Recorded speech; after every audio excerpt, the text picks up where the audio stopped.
All right, can people hear me?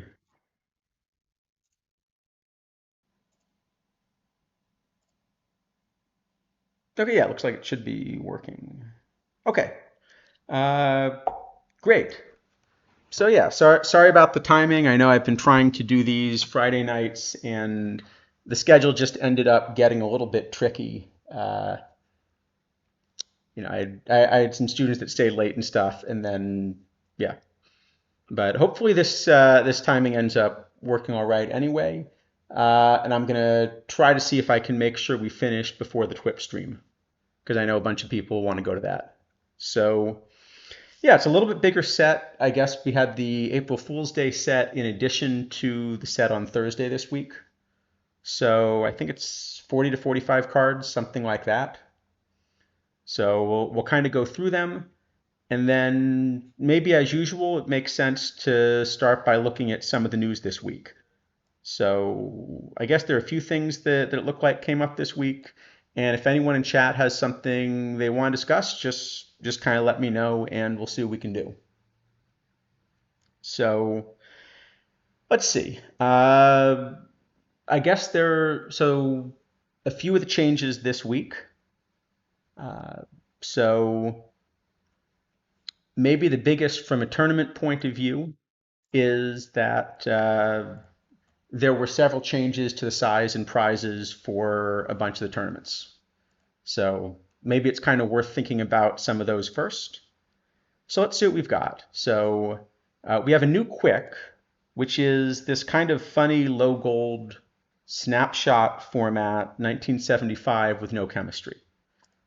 So it's interesting. It's a very specific format to pick for a quick.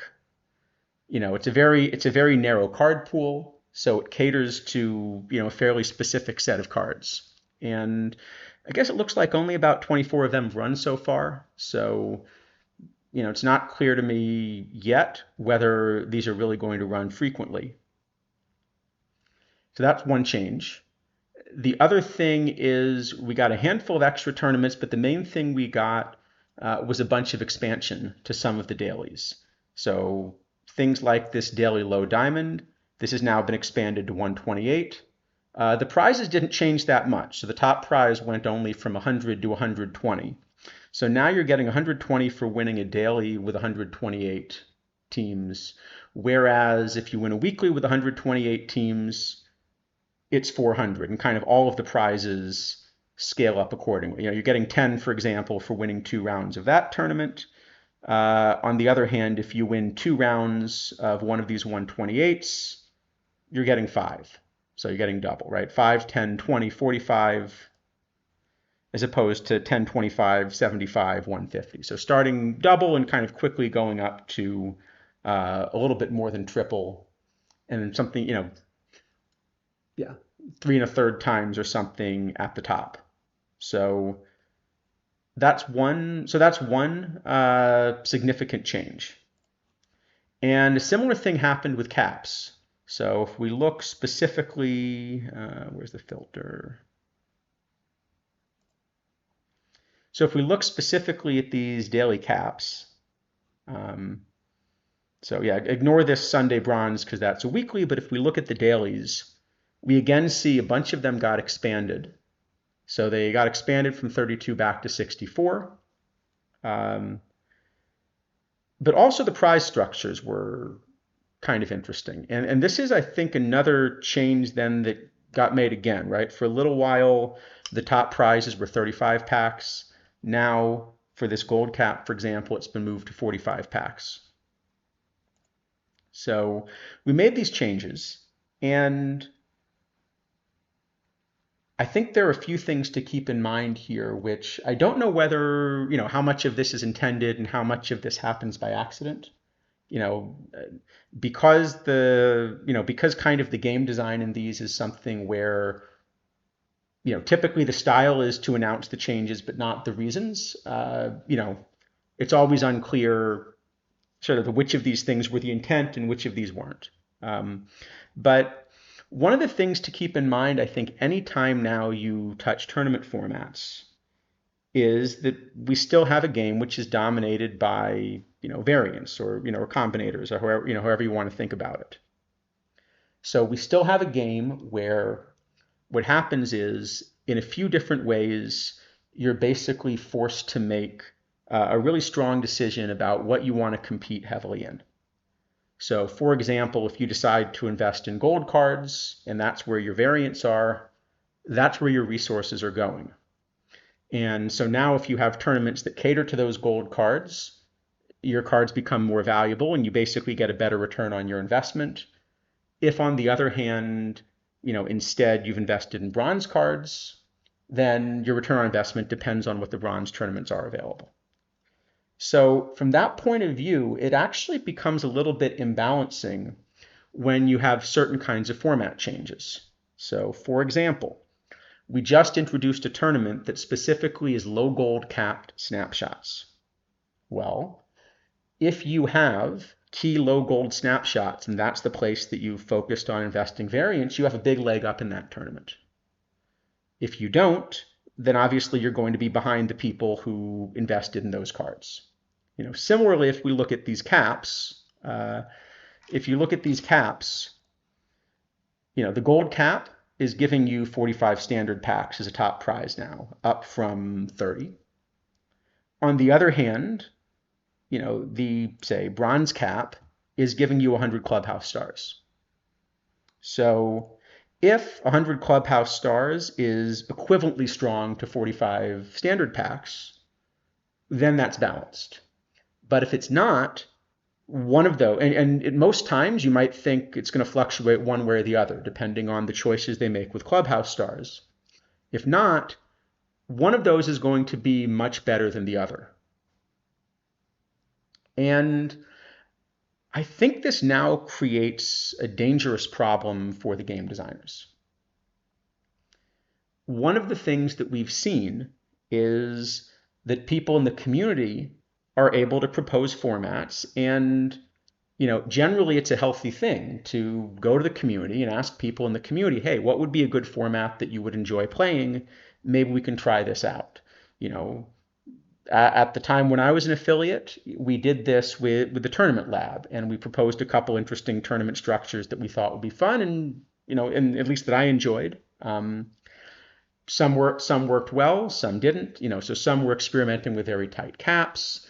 One was that 1876 tournament, which it would be nice if they bring back actually for a little bit. I think it was interesting to figure out how to react to it. So I think it's a healthy thing to go to people in the community and ask, what's an interesting format that you would like to see? But at the same time, you now have a problem. So let's suppose that someone like Nico were to go to me, or I guess Nico is not likely to go to me specifically now, but let's say he were to go to me and ask, what would be a good format to introduce next month? And I say, oh, I think it might be fun to have low gold snapshots.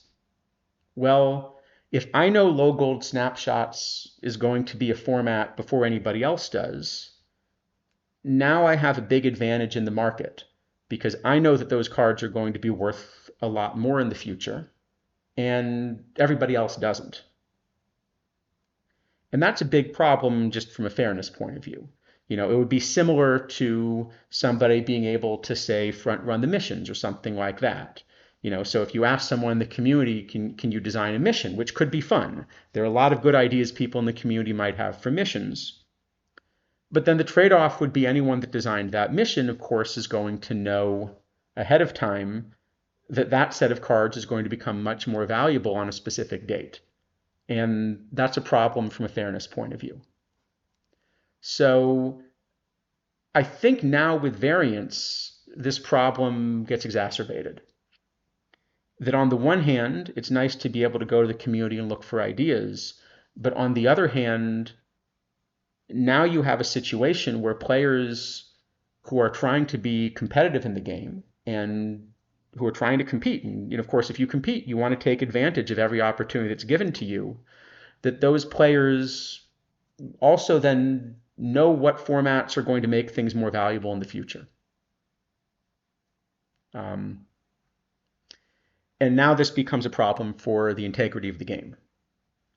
So I think that's one of the side effects of variance is that now all of these differences between tournament formats and how that kind of plays into this matters quite a bit. And note, by the way, that it's not just going to be tournament formats. The same is going to be true if you have a chance in the community to design content, because chemistry is now something that has to be balanced.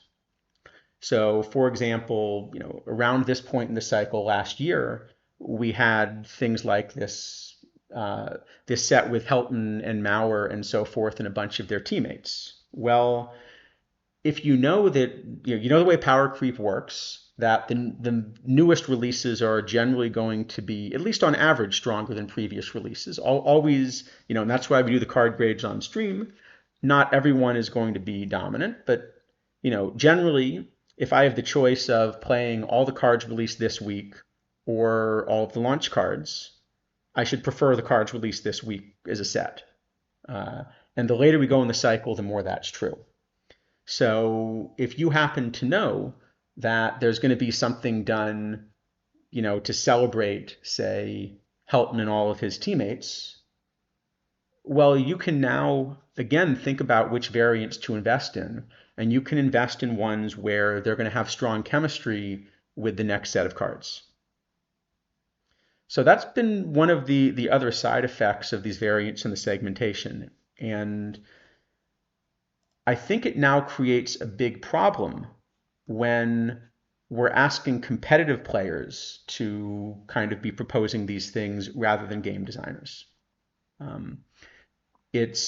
It's never a great idea when anyone in the community is doing it for kind of exactly this reason, but it becomes even more of a problem if we have competitive players basically proposing these formats or even being asked to vet these formats ahead of time. It really should be something separate now because of the problems created. In other words, inherently, it's no longer the case that you can just pick your level independent of everything else. And the same is true now with with upcoming tournament formats or even prizes. So if, for example, you knew ahead of time that the gold cap was going to be packs and the bronze cap was going to be clubhouse stars, that might have been part of your decision about which level you wanted to invest in terms of thinking about building cap cards, right? Yes, that's a good question, Vandal. Would some kind of dual currency reward work? And I think the most natural answer, by the way, given that you can convert clubhouse stars to packs at a certain rate, I think the obvious answer would have been just give out clubhouse stars for everything. And it is now the case that, still the difference between 64 and 128 is kind of funny, right? So it does feel weird to have a 64 team tournament giving you 100 clubhouse stars, 128 team daily giving you 120, but 128 team weekly giving you 400. And that last one I do understand. So look, you want to have a competitive scene. Part of having a competitive scene is you want to design a format where your strong players are all going for the same goals. That's been the biggest problem of segmentation, is that when your strong players go for different goals, it's less competitive, right? So you do want your strong players, you do want your strong players kind of all going for the same goals. The idea of saying weekly tournaments are simply going to have prizes where for the number of teams, it's much bigger than any daily is a way of telling people these are the important tournaments that you should focus on. If you want to be competitive, try to compete in these. So I think that's a positive thing. I don't think you need the dailies to have the same prizes as the weeklies. But yeah, so the problem is exactly kind of the number of packs that need to be injected in the game. And note that this is something that has gotten worse in two significant ways this year. So the first is basically The first is basically that there are fewer packs coming out of quicks for two significant reasons, right? One is the change. Let me get out of the cap again. One is the change in the prize pool. So the quicks are now giving you two regular packs and a standard pack for first and one standard pack for second, right? So this is something that steadily has gone down over time. But then the other thing is a lot fewer quicks are being played. And this isn't simply a statement about the user base, but rather the length of the tournaments. That last year, it used to be possible to play single elimination tournaments in a lot of formats, maybe a single elimination best of three final. So a maximum of 6 sims for the tournament, and half of the teams were eliminated in one sim and immediately start another one. But in general, what it meant was even if you were making a lot of finals, if you had 2 slots, you were essentially entering 2 tournaments an hour for as long as you kept playing. And now with a best of 5, 4 rounds to kind of get the same prize, now it's taking more like 3 to 3.5 hours if you make the finals of one of these tournaments. So a lot fewer packs are coming out of quicks, right? Um, the second change, though, is the change in the way variants work. So there are a couple of variants which I have been very, very slowly trying to level. And the reason it's slow basically is efficiency. So I'll give you an example of one, okay? Is this Tom Needham, okay? Is this the right card to level? Well, as you know, my model tends to like catcher framing just a lot more than many other models in the game. And this is one of the things, for some of the things I do kind of insist pretty strongly that I think I'm right and have reasons to back it up. Here, it's much harder for me to say that because although the game clearly has catcher framing as an effect, the statistics are just wrong, and they're demonstrably wrong. But what that means is you can't use those to figure out the effect. Okay, so my model likes Needham because he has this 105 framing. If your model doesn't like framing as much, you're not going to like the card, and I'm really not going to tell you that I'm right and you're wrong on that one. I do think the answer is that neither of us will be sure. But in any event, if I'm going to buy the variant, I'd like to get him to level 5. And I've been slowly working on it. Okay, so the problem is there just aren't a lot of cards, that are efficient ways of leveling him up. So there's this, there happens to be one teammate, this Orville overall, that you can get from a mission.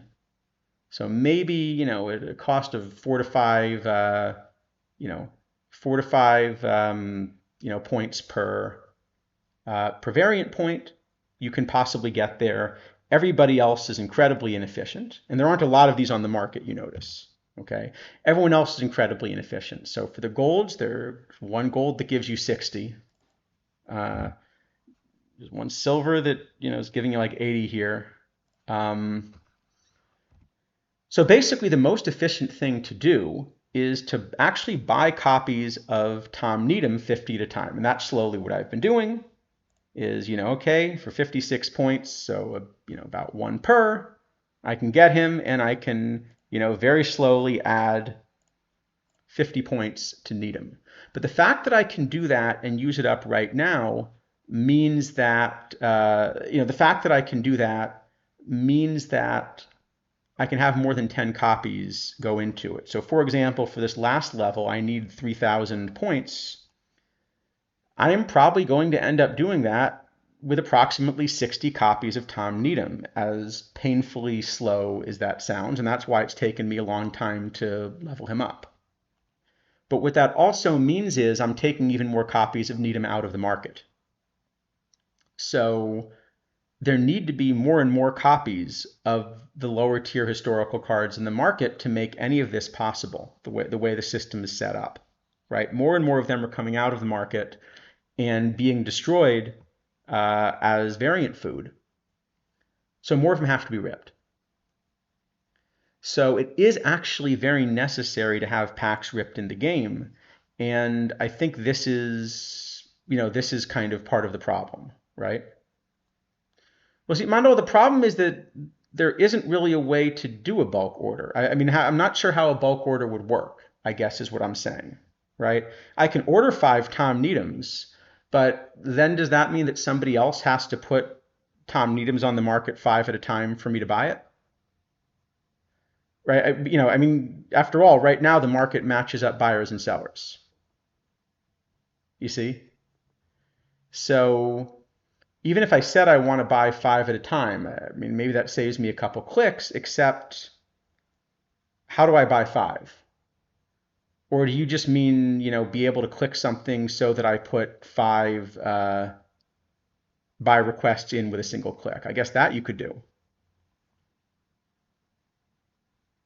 Um, but that doesn't solve the other problem, right? The other problem is that to boost Tom Needham from level 4 to level 5, I simply need to buy 60 copies of Tom Needham. And I can tell you, because I've probably bought almost every copy of Tom Needham that I've seen at a reasonable price hit the market, there are about 10 copies of Tom Needham that hit the market in a given day from people that, you know, are anywhere near the current value. And they're always one or two that are, like at 150. So I'm not going to pay the 150 points. Fine. But even if I did, there are only a couple up there. So basically, there are about 10 copies of Tom Needham that are hitting the market any day. That's what it's going to be. For that number to increase, more packs have to be ripped, right? So maybe it's actually worth kind of pointing this out. This is a calculation we tried to do a little while ago, but it's maybe worth thinking about from a game design point of view. We know that there's been a reduction in packs from quicks, right? So maybe one way to think about it, how many packs actually enter the game at a given time? And, you know, like what does that rate look like and what's controlling it? So let's kind of roughly do that calculation and just figure out, sort of, because you say the market's slow. Well, how fast the market is really is a function of how many packs get opened each week, right? So let's see if we can estimate roughly how many packs are being opened each week. So, all right. You know, what are the different sources of packs? Okay. So I guess, and actually, so I've done the calculation before on stream, but in case people don't remember it, let me actually do a poll, and I'll see what people think. So I guess the source of standard packs, right? So I guess what are the options? I guess it could be drops, right? It could be login bonus. It could be TDT Live. It could be quicks. It could be dailies and weeklies, right? Those are, I guess, the ways that packs are coming in, right? There probably are some small number of people that are buying packs with perfect points, but that's always been relatively small. I guess there are a few mission rewards, maybe at the beginning. Um, I think we'll find that's a lot smaller, but that's a fair point. Mission rewards could get added to that as well, right? I don't have space for that in the poll. I guess I only had 5 options.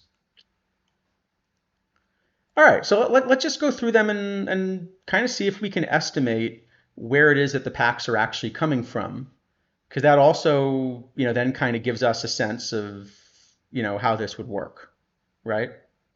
Um, yeah, so different, Jason. Probably in the first few weeks, a few people might purchase packs to get started. So I guess I'm thinking a little bit more about the steady state thing, because obviously we want to design a game that's going to work overall, right? Um, so, all right, let's kind of go through the different options. and let's roughly just get a sense of how many packs we think are coming into the game from these different sources. Okay. Uh, so let's see what we should do first. All right. So Mr. R, you mentioned login. So the login bonus. Don't actually remember.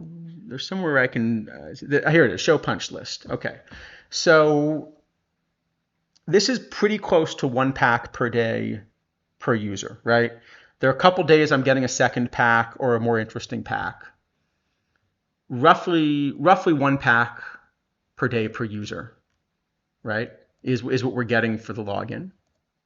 So if we assume that, average of 1.05. Okay, great. So if we assume that the real, let's assume there are about 1,000 people that are active enough that they're logging in regularly, just as a guess.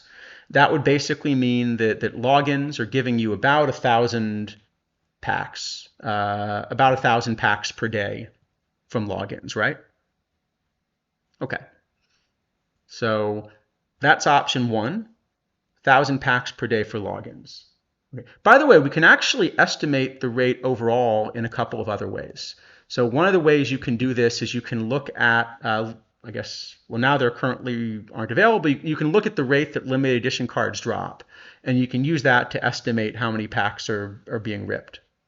And that would be easier to do if we had an LE that hadn't been exhausted yet, so we could kind of count, I suppose. Because I don't know when the most recent ones ran out. All right, so about 1,000 packs a day are coming from login. Okay. Now drops, not every user that logs in is getting drops, particularly some of the alt accounts. Not everybody chooses to set up the drops on their alts and stuff, I suppose. But yeah, you notice that on the main channel, we're getting 500 to 600 seems typical, right? So something like 500 to 600, a little bit smaller on affiliates. And I guess there's going to be some duplication there, right? There's going to be some duplication with the affiliate. Yeah, no more ran out, but if we don't remember exactly when he ran out, it's a little bit tougher to kind of calculate. That's what I was saying. But next time an LE comes out, that would be one good way to figure this out. All right, so if we think about drops, let's say it's 600 users, and you can get up to 10 packs per day, but to get 10 packs per day, you have to catch both the affiliates and the main channel. So maybe 600 of those users are, getting close to their 5 packs on the main channel. Maybe it's a little bit more on the affiliates. So yeah, 6 to 8,000, maybe something like that on the high side. So drops are certainly going to provide more packs to the community than the login bonus. Okay, so drops are maybe 6 to 8,000, right? So that's quite significant. Okay, let's keep going. What do we got next? How about quicks? Yeah, okay, how about quicks? So if we kind of run through the quicks, we can get a pretty good idea of how often they run, because these have all been counting up from 1.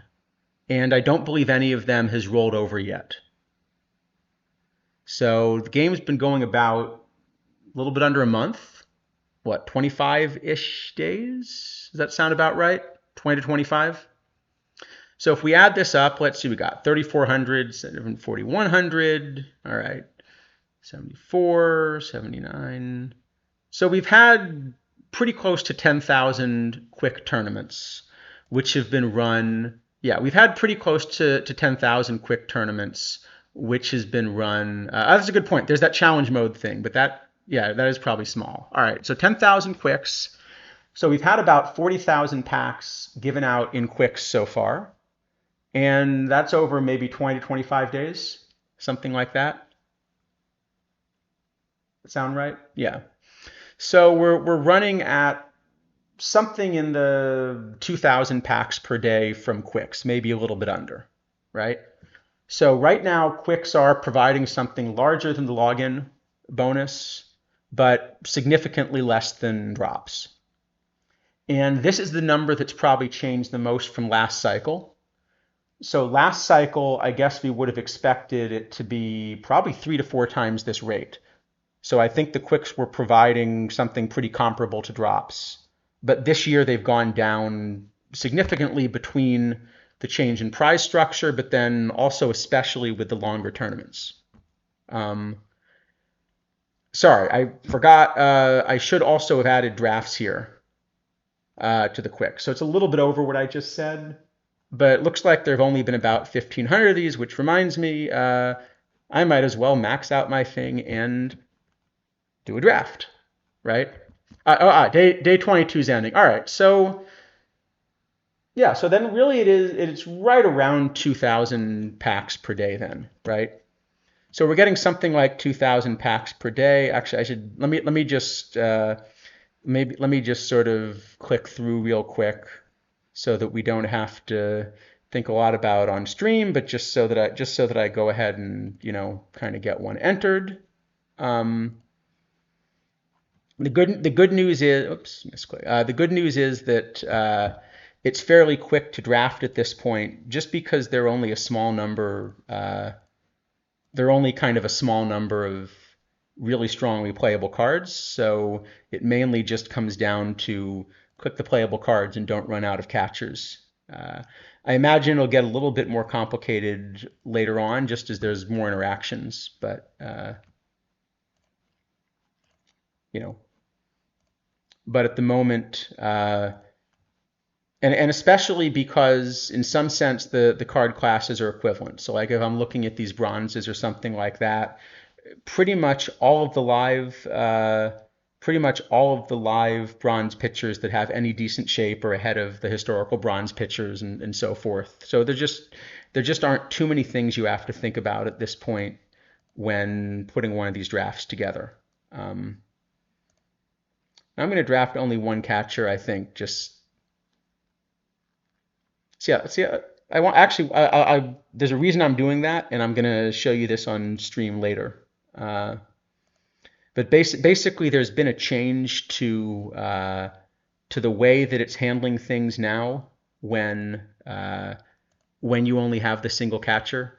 So I was looking for a way to demonstrate that, and I think this. Let me just double check. I didn't accidentally. Oh, I did accidentally draft a second catcher. Let me see if I can force it not to use him.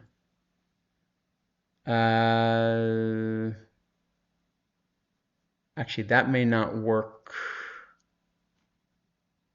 the way I intend to. All right, let me find a historical one. What I was going to show you is that actually they have changed. What I was going to show you is that they've actually changed the way the draft stuff works, right? So, okay. So Mando, I think the quick drafts, it looks like there have only been something like 1,500 drafts so far. So it's a pretty small bump on top of the other quicks. So it's something like 2,000 a day coming out of quicks. Okay, so now we can ask what's coming out of weeklies. So actually there's nothing in the weeklies, right? It's all dailies that provide packs. So here, I guess if I think there are no dailies that are at 32 now, right? So they're all at least 64. So it looks like there are now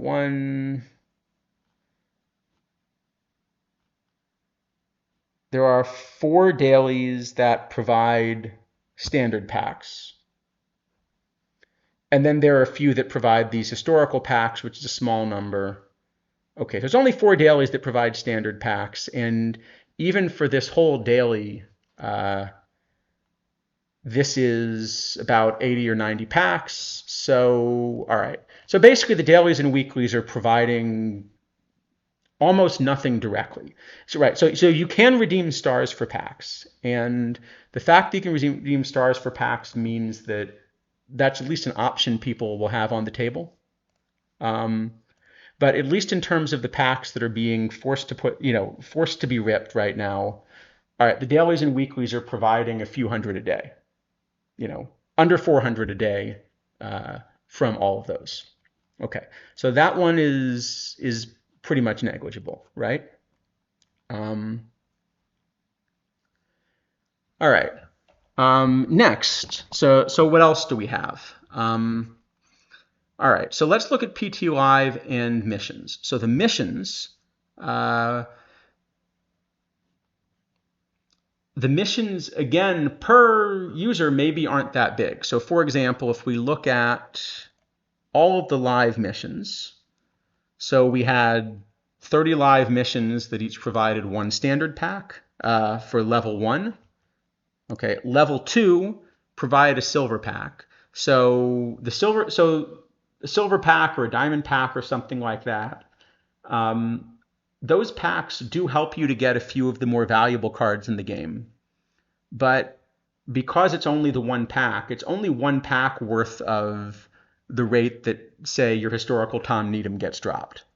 So in terms of just needing to churn through low-level players and put them on the market, there's not really a difference between a perfect pack and a standard pack, right? You're getting your one guaranteed card, but then you have, 5 cards drawn from the rest of the pool.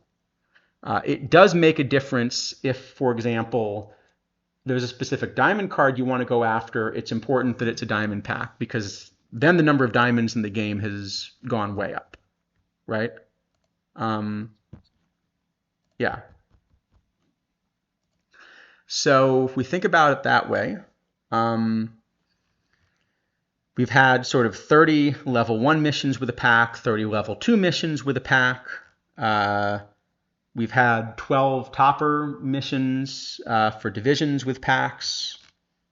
And we've had a handful of these pack missions that generally have given, 1 or 2, here are the pack missions. They've generally given 1 or 2 standard packs. So if you've completed every mission so far, then each user has been able to get maybe 100 packs, something like that for every mission, maybe a little bit under that, actually. Yeah, probably a little bit under that.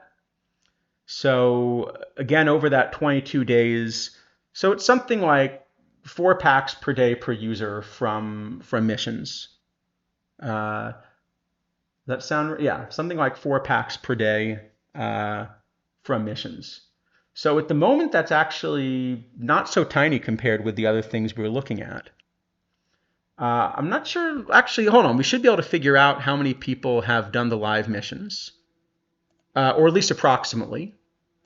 So what I can do is I can just sort this by completed missions, right? And let's just see who has completed at least, say, 60 missions. How far do we have to go? Page 9, and I'm seeing, I should have counted how many are on a page.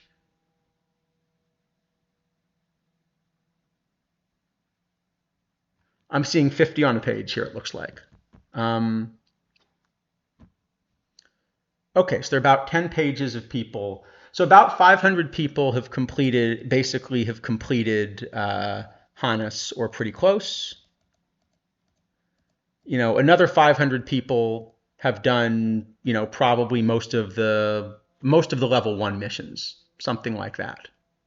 Okay, 940 people have completed at least 40 missions. Okay, great. Great. All right. So just thinking about it that way then. So 940 people. So about 1,000 teams have gotten 2 packs per day this way. And maybe half of that are getting close to 4 packs per day. So all right, so that means about 3,000 packs per day are coming into the game from missions. So that's bigger than Quicks, smaller than bigger than Quicks, smaller than drops. So still drops are winning. All right, and then finally we've got PT Live. So there are kind of these rewards at the very end of the cycle. But because they're happening at the end of the year, halfway through the cycle, at the end of the season, because they're not happening till the end of the season, these rewards are not going to have much of an impact on the market right now. So we're mostly going to be thinking about the weekly and monthly rewards. So looking at the weekly rewards, let's see what we've got here. So it's 100 for the top prize, right? And 70, 250s, right? That's 270, another 150, 400, yeah. 1,000. Okay, so we're giving out a little bit over 1,000 packs per week for weeklies, right? And then if we look at the monthlies, okay, well actually the monthlies are a fair bit bigger, right? We're giving out 1,000 packs just at the very bottom, right? Another 2,000 for the next tier, right? Another 4,000 a month, so basically an extra 1,000 a week. So we're giving out about 2,000 packs per week from PT Live. So generally the PT Live stuff is going to be quite a bit smaller. Okay, so the conclusion is in total, something close to 10,000 packs per day are coming into the game on average. And actually the biggest source of these is now drops, which is interesting. I mean, one of the things that means is that the biggest source of packs in the game is actually not skill-based, it's purely participation-based. For other things, for things like clubhouse stars or other kinds of rewards, that's going to be more skill-based or at least success-based. But the biggest source of standard packs is actually just drops, is what it looks like. And so it's then really important that the affiliates have these rewards and keep having the rewards, because it would actually be like it would actually break the economy if that's not something that was happening, right? Okay. And then I guess the final thing we can do is we can ask how many people are buying packs either with Clubhouse Stars or something else. So we don't know the answer to that. I mean, I guess we could at least work out a maximum. We could at least work out a maximum just by figuring out how many Clubhouse Stars are coming into the game. So each day we have, well, I guess it's slightly different from day to day, but generally so we have about 3 weeklies each day that are each producing a little bit over 1,000 Clubhouse Stars. And then we have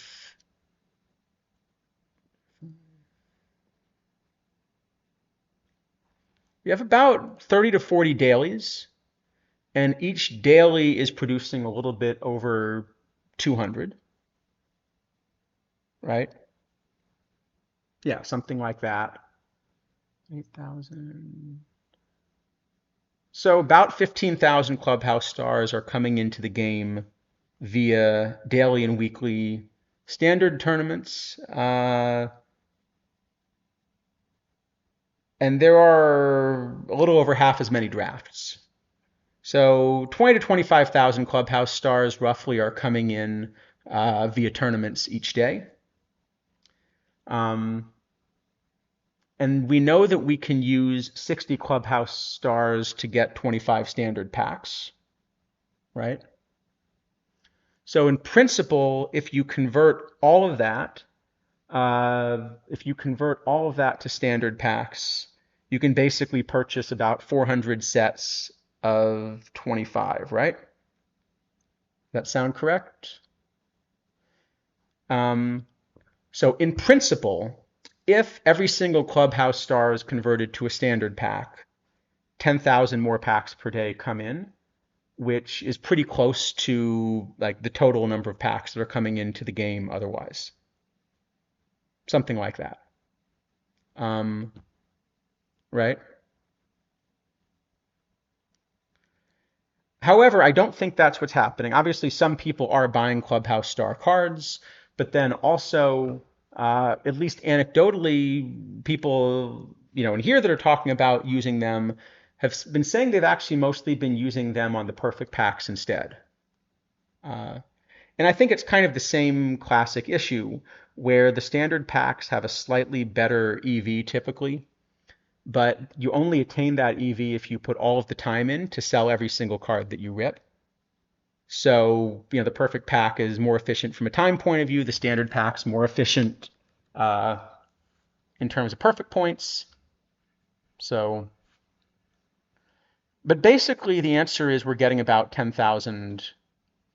The answer is we're getting about 10,000 packs per day that are coming in as packs, and we're getting potentially up to another 10,000 from Clubhouse Stars, but I strongly suspect it's much, much less than that. And presumably as you get to later in the cycle, um, presumably as you get to later in the cycle, then that's going to sort of be worse and worse, is most likely. So, all right, that's the situation. Um, so one of the things that means then is that the choice to give out packs for some dailies really is not making a dent in that. We said we were getting about 10,000 packs per day. Changing one daily over to explicitly make it packs, that specific daily is only giving you 80 packs per day. Changing 4 dailies over to do this is getting you 300 packs per day. That's really that's a 3% difference, right? That's smaller than the errors in the calculation we just did. So what that says is the choice to have some tournaments give out packs probably just doesn't make any sense. You might as well just give out Clubhouse Stars for everything, given that it's a currency that can be changed over to packs. And then if at some point you want more packs to be ripped, what you should be doing is then using the tools at your disposal to change the price of packs. In other words, if at some point packs end up on sale for fewer Clubhouse Stars, presumably more people will then buy packs, right? So I guess I was assuming that the intent was to get more packs in the game, but now doing this calculation, I think that just doesn't hold up. I think the answer is there's no reason to be doing it. You should just give out Clubhouse Stars. Or if you want to find a way to get an extra 300 packs in the game, you could do what I think Mandala was suggesting, and you could decide that the prize for a tournament is 100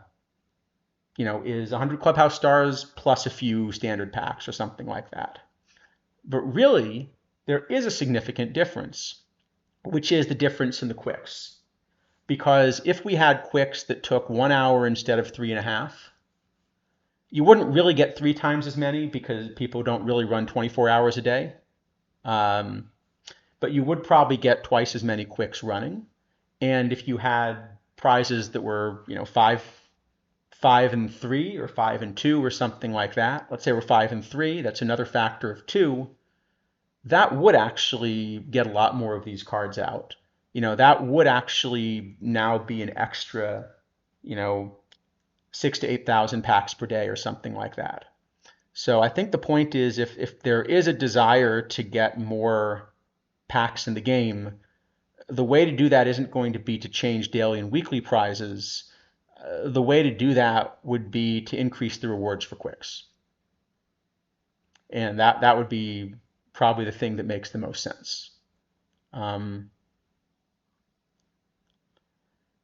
Yeah, no, I mean, that's fair. Quicks, I'm not quite sure what the point of entering a quick is, other than that, hey, it's a resource that we're given, so you feel like you might as well take it. I guess that's the way I sort of feel about it. Yeah.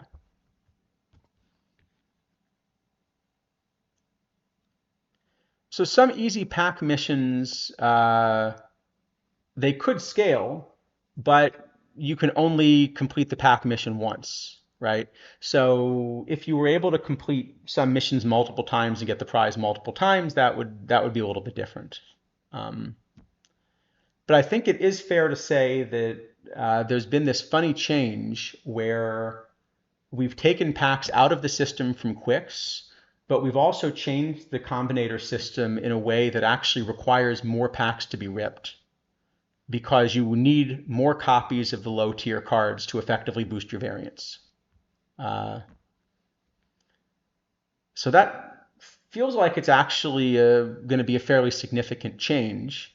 And I don't know that it was intentional. You know, certainly there hasn't been any discussion of this being, something that was kind of intentionally done or a reason for a design. It's more a thing that kind of happened. Um, yeah. So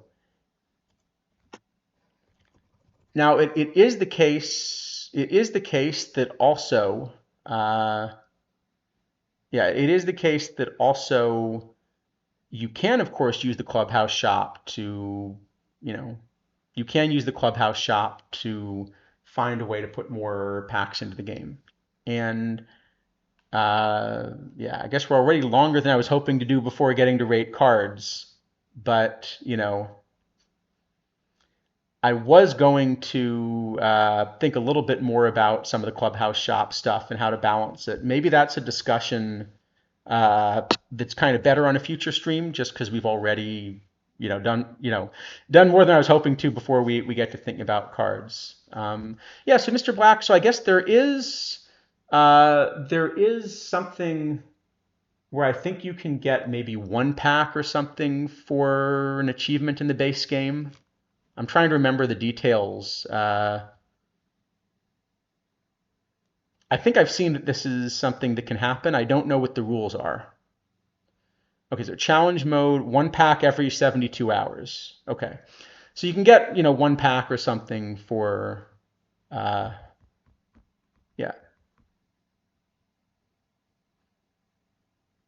Okay, so you can get one pack every 3 days or something. It's funny, I've optimized a lot of stuff in this game, and I've never been motivated to try to like get my extra pack every 3 days then. And I think truthfully, if you told me it were a couple packs a day, I still wouldn't do it. But if that would motivate some people, yeah.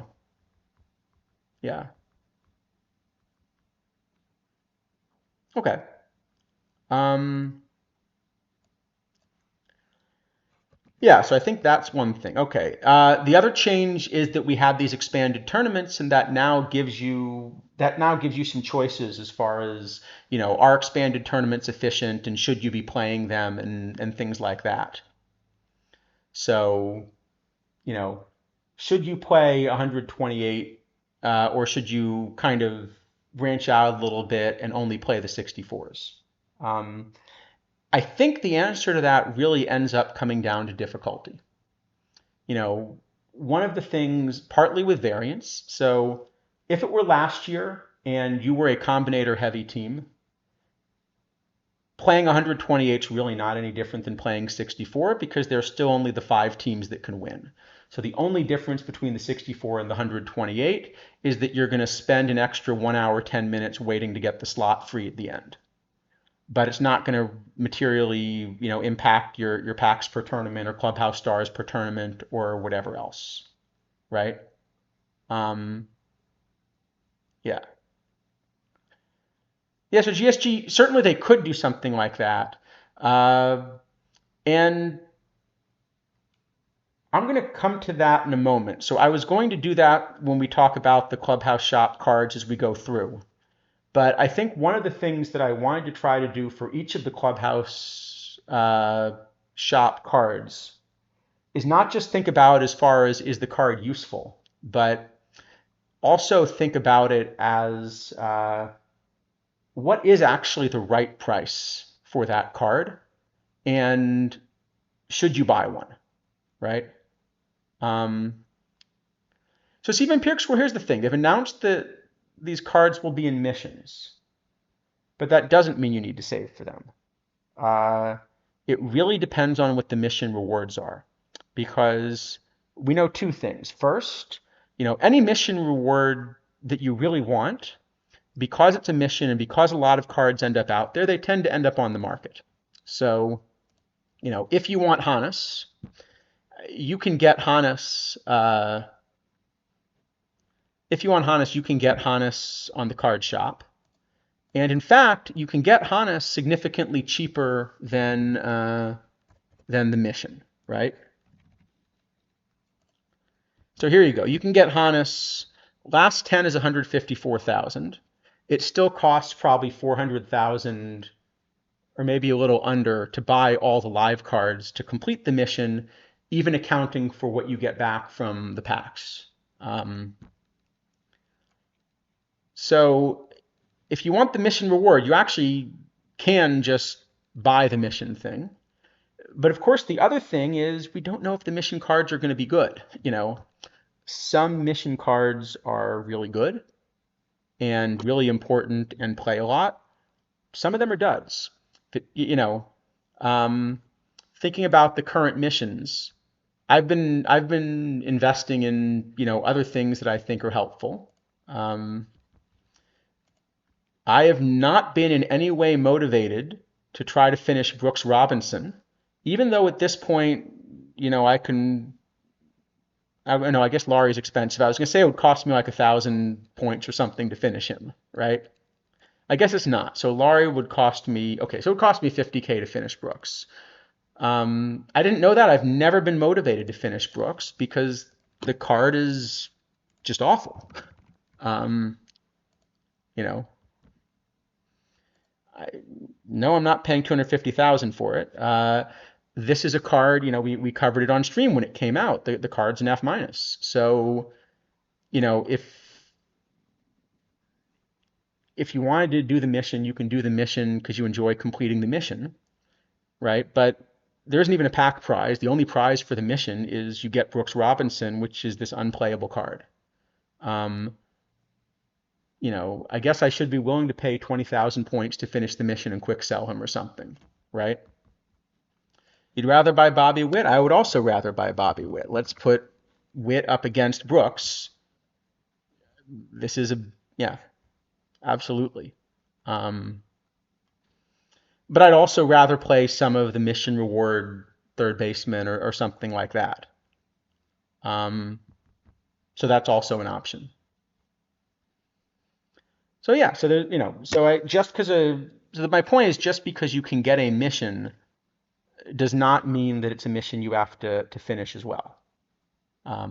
Anyway, yeah, if we think about the clubhouse shop stuff, I think this is the discussion we're going to have, assuming we actually manage to get started with cards and talk about Tyler O'Neill. That's where we're going to get to. So I haven't heard much this week. I know when things came out, people kept telling me how good Bruthers was. As we're going to talk about at the end, my model likes Tyler O'Neill a lot more than Bruthers. So I think O'Neill's is the card that came out that would be strongest. But the main discussion we're going to have when he comes out, when we talk about him at the end, isn't as much is Tyler O'Neill good, but is it correct if you have 500 clubhouse stars to spend it on Tyler O'Neill, or is there something you should be doing with the clubhouse stars instead? And so that's really the big discussion with O'Neill, I think, or with all of these all these CS cards. Anyway, maybe trying to think if there's anything else. Okay, there is actually one other thing I really wanted to bring up this week, just because we're now doing baseball and stuff like that. I'm just trying to think because this will now be a much longer discussion. So maybe this is just something for a future week. The more I think about it, I have to think a little bit. So I think I've mentioned that, we've been doing some analytical work on real baseball as well, and that's actually one of the reasons some of the Tony Suck stuff stopped happening on stream here, is that we've been getting feedback that included kind of inside information that we then couldn't share in the same way. So we're still thinking about how to do it. But one of the things that I've been doing is actually working on a better way to evaluate the defensive value of a catcher. So we know that framing runs is something which is fairly significant, right? We've kind of noticed this. Obviously, OOTP has a framing effect that's fairly significant, but this is also something that now gets measured. So that we've seen that, for example, last season, the best framing catcher was worth something around 16 runs compared with an average catcher, which means they're basically stealing enough strikes to get you 1.6 wins. And if we're paying, 9 to 10 million, per win per year on the open market, that basically says that, framing alone was worth about 15 million bucks to their team. Um, that's a significantly larger value than the difference in passed balls or even the difference in stolen base rate has been. So this is kind of what's been out there. This is also something that's potentially about to change. We've seen that Major League Baseball is at least trialing this automated balls and strike system in the minors. And it seems clear that they would like to go in some direction like that in the majors. Well, if you ever get to an automated balls and strike system, then all of your catcher framing value just immediately goes to zero, right? If it's a challenge system, then maybe it doesn't immediately go to zero, because you can't challenge every call. But if you start having a challenge system, I would imagine pretty quickly we'll just get to something where the ball crosses the plate and the umpire gets a buzzer and is told this is what you should call the pitch. It seems a little silly to kind of have a system where we're going to only get some calls exactly right and not others, right? So then the question is, what is the defensive value of a catcher? And there is one other thing that catchers do, which is really significant, which, as best I can tell, nobody's ever really found, at least in public. I should say in public, because one of the things I found from talking with front offices is a lot of the front offices are far ahead of what's in the public. Like, I'd estimate at least a decade ahead, right? But yeah, the other thing they do is they call pitches. And as a hitter, I was always taught you don't guess. You sit fastball, you adjust to off-speed stuff, and you never guess because guessing just hurts you. And a lot of hitters like to say they don't guess. There's a paper that we're just submitting, which will be public, so this I can definitely sort of show, where we actually show strong evidence that virtually all major league hitters guess, and that one of the things that makes good major league hitters better is that they adjust more quickly to the situation and kind of get in tune with what the pitcher and catcher are doing. So their adjustments and their guesses actually turn out to be better. That's one of the things that makes them better major league hitters. But what this also means is the pitch calling is now a measurable thing. If you can measure that hitters are guessing, you can measure whether they're guessing right, and you can measure how much of a difference it makes. So, the difference in catcher arm is like a few runs a year, something like that at the moment. Partly because people don't try to steal 120 bases a season anymore, right? As we saw, the difference in framing is bigger than that. It's like 15 runs a season, maybe, something like that. What would you guess pitch calling is worth on that scale? What would you expect the difference is between kind of a good and a bad pitch caller in terms of their effect on the hitter? And maybe what I'll do is I'll kind of throw this question at chat, get a few answers, and then maybe come back and show some of this stuff in a future week so that we can get to cards. So Mr. Audit, just to point out, if it's worth like 5 times framing, okay, so let's say that means the difference between a good and bad pitch caller is worth 80 runs a year. That basically means that the difference between a really good pitch caller and a league average one is basically the difference between having an MVP on your team and a league average player, right? That's basically 8 wins. So I'm not going to say you're wrong. Like I said, I'm not going to spoil this yet, but I'm pointing out if you think pitch calling is worth that much, that basically says an excellent pitch caller, you know, is an $80 million a year free agent. And not only is it an $80 million a year free agent, but if you think about it, it's a really fun kind of free agent because with the pitch comm system, the catcher doesn't have to be the one to call the pitch. So if that's true, what you should be doing is if your catcher is not an $80 million a year pitch caller, you should be spending a lot less than $80 million a year to find the best pitch caller in the world, hire them as a bench coach. Once you've hired them as a bench coach, and by the way, remember your coaching staff doesn't count against, the salary caps and ceilings and things like that, right? So you're not going to pay extra luxury tax because you gave a lot of money to your bench coach. Go get a bench coach to call the pitches. If that's worth 8 wins a year, you're crazy not to do it. So I don't know exactly how the pitch comm works, but even if the pitch comm has to come from the catcher, it's always been the case that, some teams call things from the dugout, right? So like in other words, some teams call pitches from the dugout anyway at times.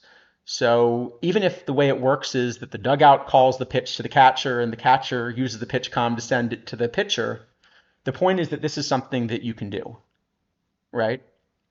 And Mr. O, obviously teams do try to do that, right? They have advanced scouts. They think a lot about individual hitters. All of the catchers are given a book on the hitter.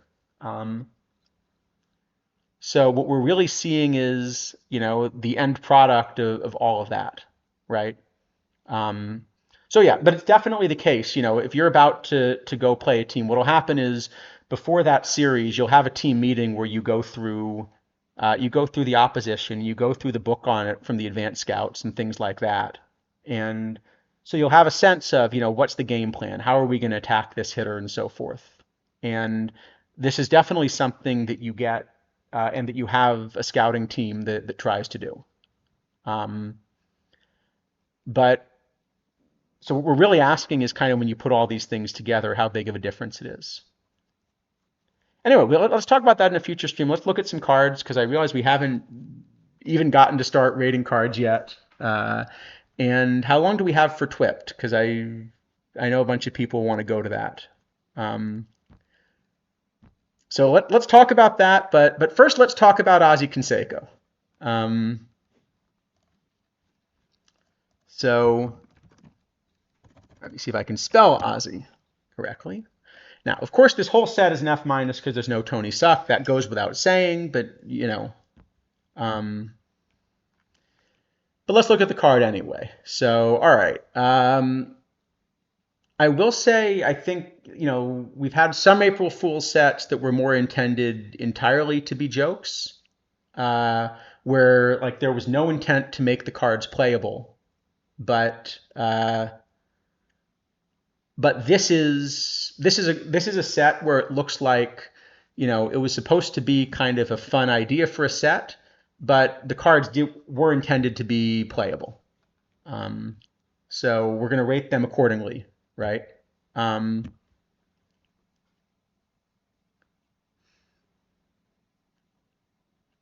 Does Tony have a brother? That's a good question. Well, I know every time I go to the ballpark, people, look at players like, you suck. So I assume that like half of the major leagues are related to Tony. Yeah, by the way, so pitch execution matters. So actually, the way that I end up measuring the way that I end up measuring the effect of pitch calling is basically a pitch that surprises the hitter one of the things that will happen is for that trajectory, the hitter will tend to underperform. Whereas, the one that, you know, the one that doesn't surprise the hitter is sitting on is probably the one they're going to overperform on, right? Like if I go up there, and first pitch, I'm kind of looking for like, fastball middle in, presumably I should have a better result than if I got a random fastball middle in that I wasn't looking for. That's the thinking. Um, yeah. Anyway, as for Ozzy, so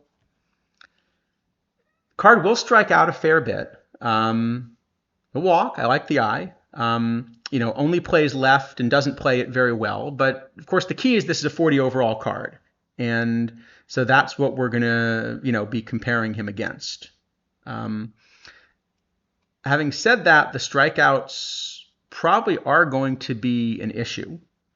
And even if I compare him against other 40 overall cards, this doesn't look like a profile that's likely to play.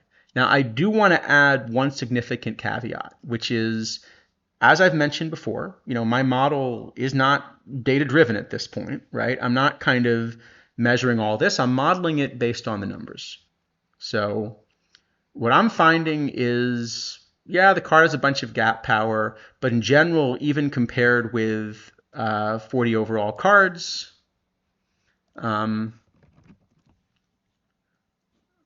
is this not?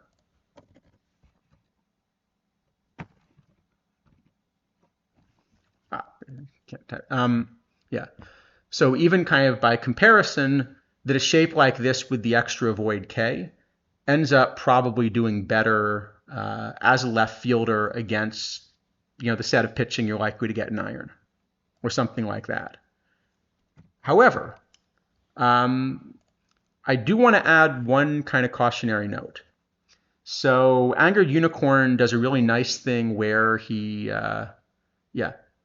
there's a really nice thing where he kind of takes data and just shows who are the people that are leading data in some of these formats in a given week. And you always have to worry when you do this from data because there are sample size issues. There are a lot of quality control issues in terms of gym unknowns or player usage. So especially for splitty players, it matters. But the card that he found in iron was doing best at first base was actually this Todd Benzinger.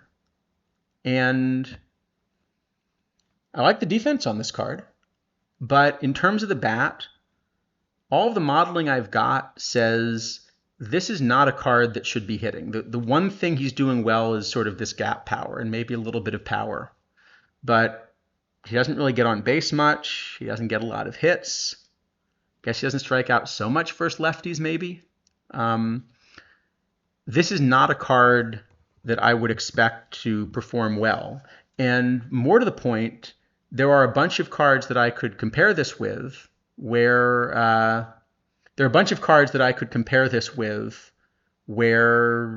just there looks like there's kind of going to be a lot more of everything.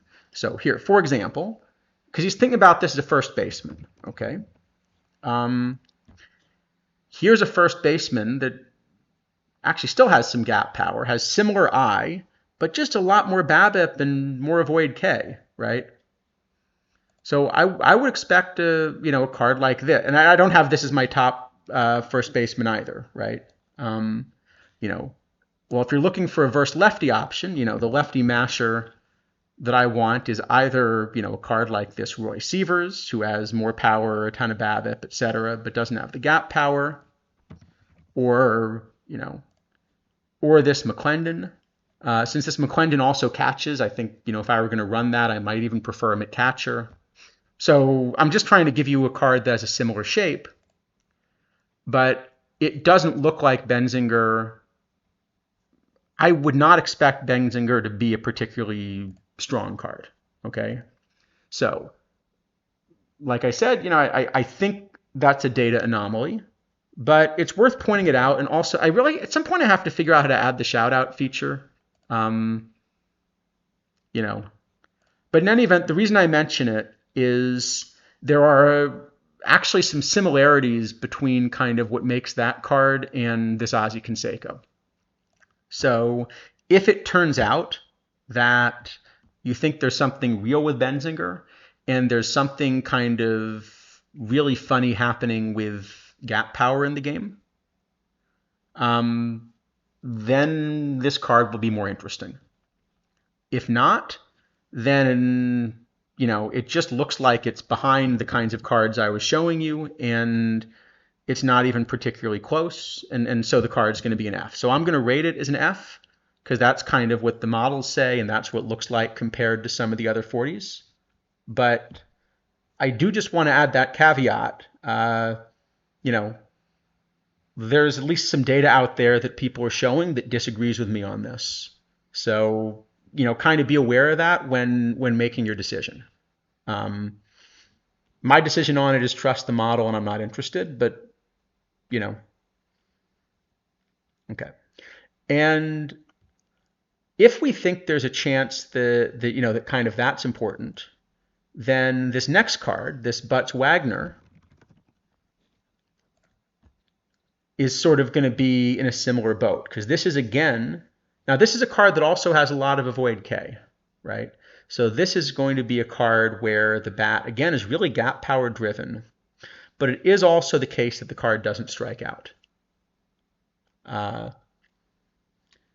But again, I think for this card to make sense, the gap power has to be much stronger than anything I'm finding kind of in the modeling. Because otherwise, well, first off, the biggest issue with this card is, although he's a middle infielder, the defense is horrendous. So he plays second, third, short, and center, but you really never want to let him play second, short, or center. Maybe you can get away with letting him play third. But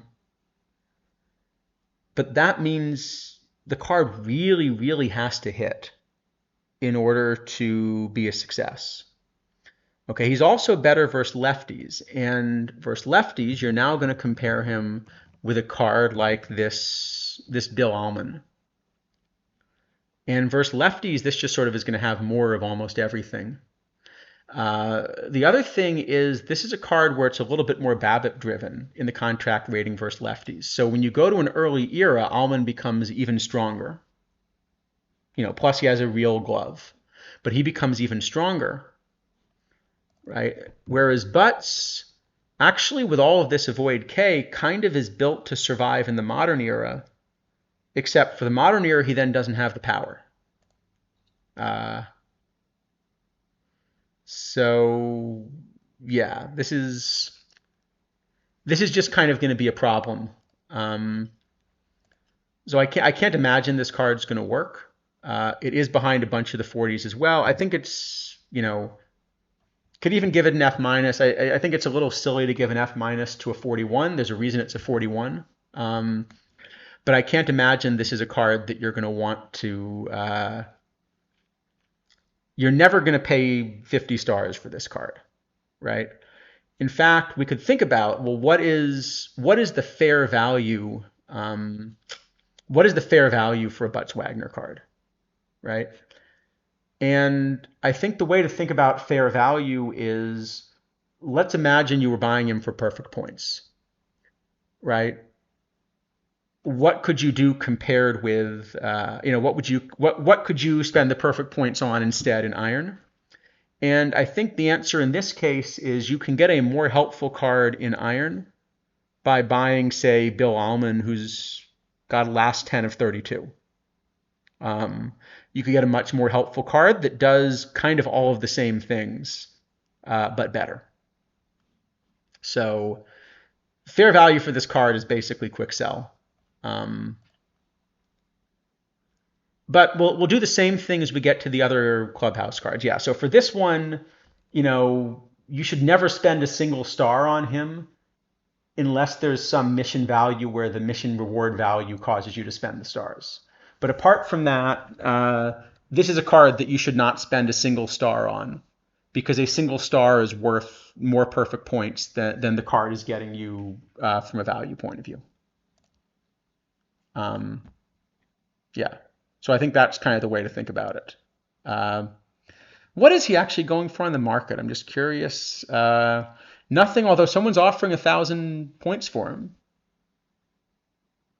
which I guess if you want to think about his mission spec, maybe is not crazy, right? If you think about his mission spec, you're basically saying from a mission spec point of view, you're getting the card for about 3 clubhouse stars. Um, maybe that's actually not bad mission spec. But I certainly wouldn't spend. I think he's not 50. I think he's 30, right? Isn't he? Didn't he already start cheaper? Let me just double check. But I think that's right. Yeah. So he starts at 30 clubhouse stars, but even at 30, he's you're not going to get any value for him. So all right, let's go on to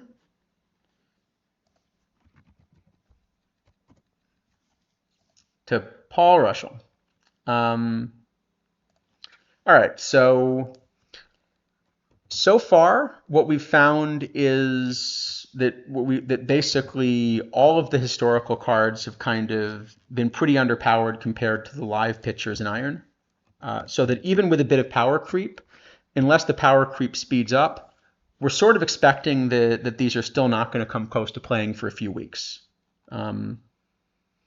And so we can kind of check this, but yeah, so I'm kind of finding the same thing. This is probably half a run behind. There's just half a run behind, and this is just what all the cards of this shape, or really of any shape, are doing right now. But I mean, for example, so this is a card that's what, 41, 73 home run suppression, 73 control, something like that, right? So just for comparison, here, this Cal Quantrill just has, this is Russell with a bunch more stuff, right? Now, the one difference that potentially matters, I think this is because the stamina is being considered a significant part of the overall value for these cards. And so the idea is that the 71 stamina and being able to get the extra, being able to get the extra inning or so out of him, they're arguing is enough to make that work. I think I just really strongly disagree. Because to get one extra inning, you're giving up like half a run. And you're just not getting anything like that value for stretching him one inning further. So I think, yeah, I mean, this is not a card that would even play as a 40, I don't think, right? Yeah, he's behind Spires, he's behind Hogan Harris, he's behind Tristan McKenzie. Yeah, okay. So this one is just an F-, and I think that's kind of the shape that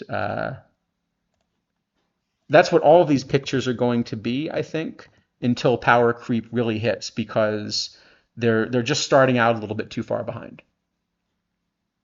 So, all right, let's go on then to Jose Molina. And this one's kind of interesting because the bat is pretty close to a complete zero. We've seen a version of this where the card was overpowered because the bat looked like it was a complete zero with that Jeff Mathis. But Mathis actually had enough eye to kind of get on base a bit. This is not that kind of bat. This really is going to be a bad bat. There's no good way to sugarcoat it. However, the glove is incredible. You're getting 109 framing. You're getting 100 arm. Blocking is probably the thing that's going to be least important of those. So this is one where kind of it just comes down to, are you going to have a model like mine, which, really heavily values the catcher framing, or are you going to have one of the other kinds of models that are out there where you value it less? My model is just always going to love this card because the framing is so good for Iron that I'll sort of put up with the zero bat. The same reason I was showing you that, that I was very happy to run that Needham.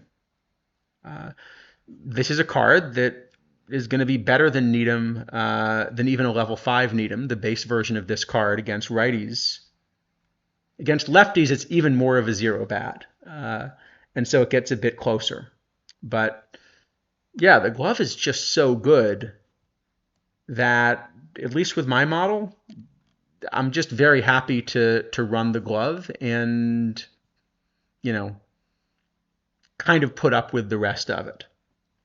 And so I have this not just as the top low iron catcher I want to play, uh, but I think this is now the full iron catcher that I want to play.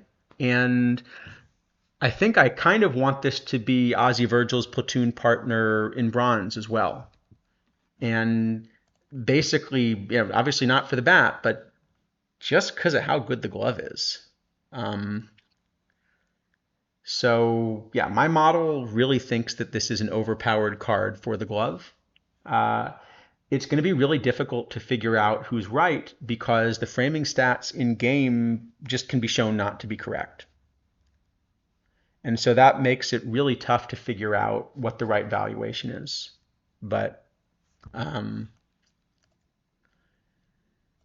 see, Mr. Rod, that's the problem, is we don't know. But the assumption is that framing is just sort of adding to strikeouts.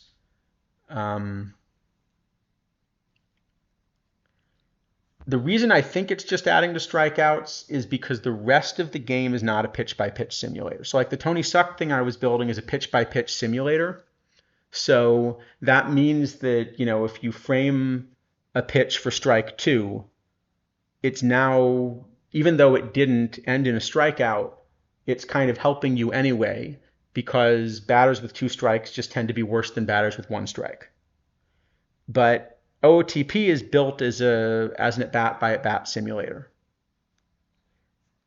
So it seems like it should just show up in K rate for that reason, but we don't really know, and I think that's the point. And the catcher framing stats are just wrong.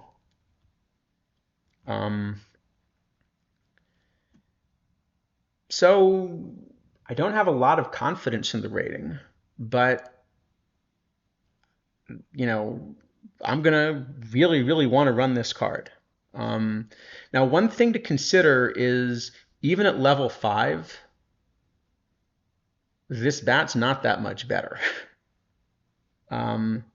So as much as I want to run the card, I'm not sure. So there is an auction up, so we can find out kind of what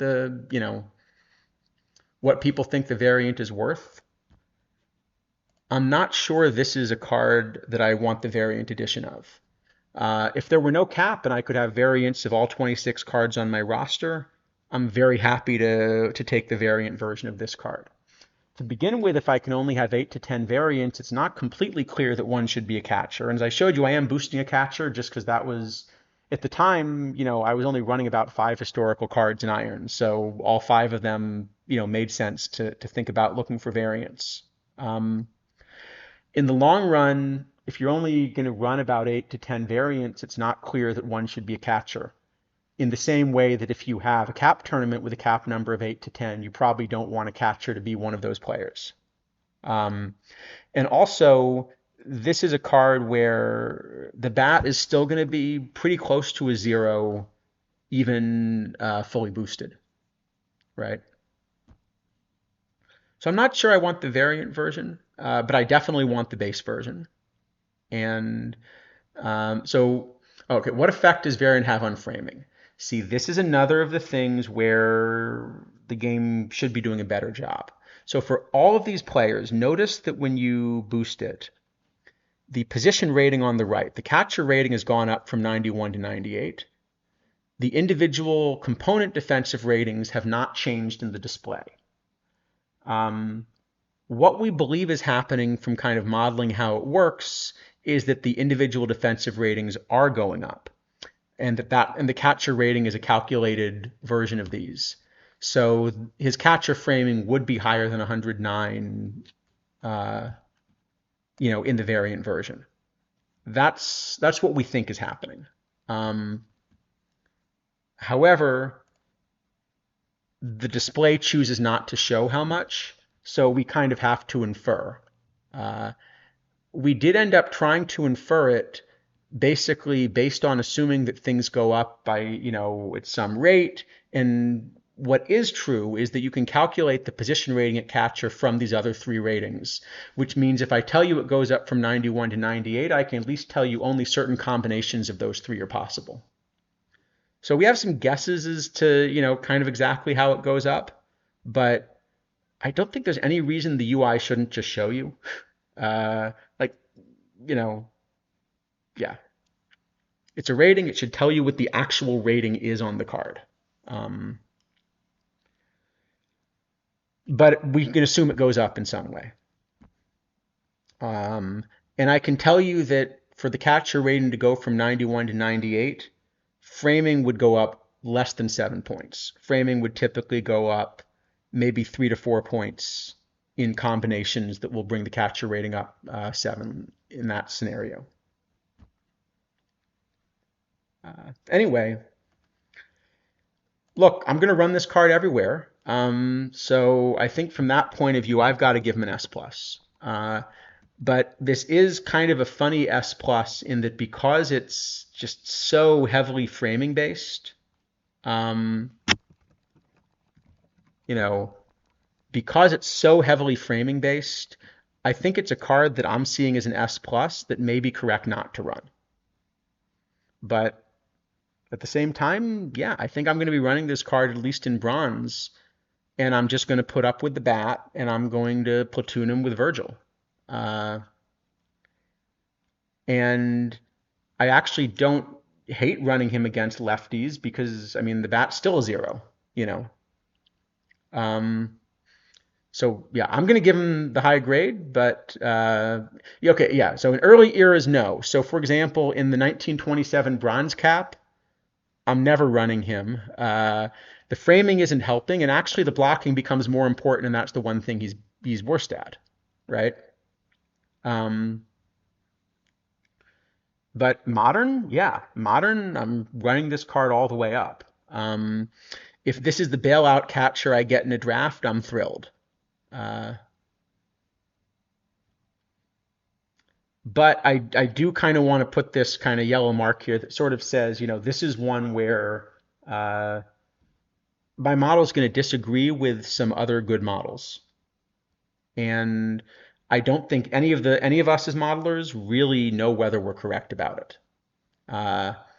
But on this stream, I'm giving you the results of my model, and that tells you this is a card we really want to run. So, all right, let's go on to Wilton Guerrero.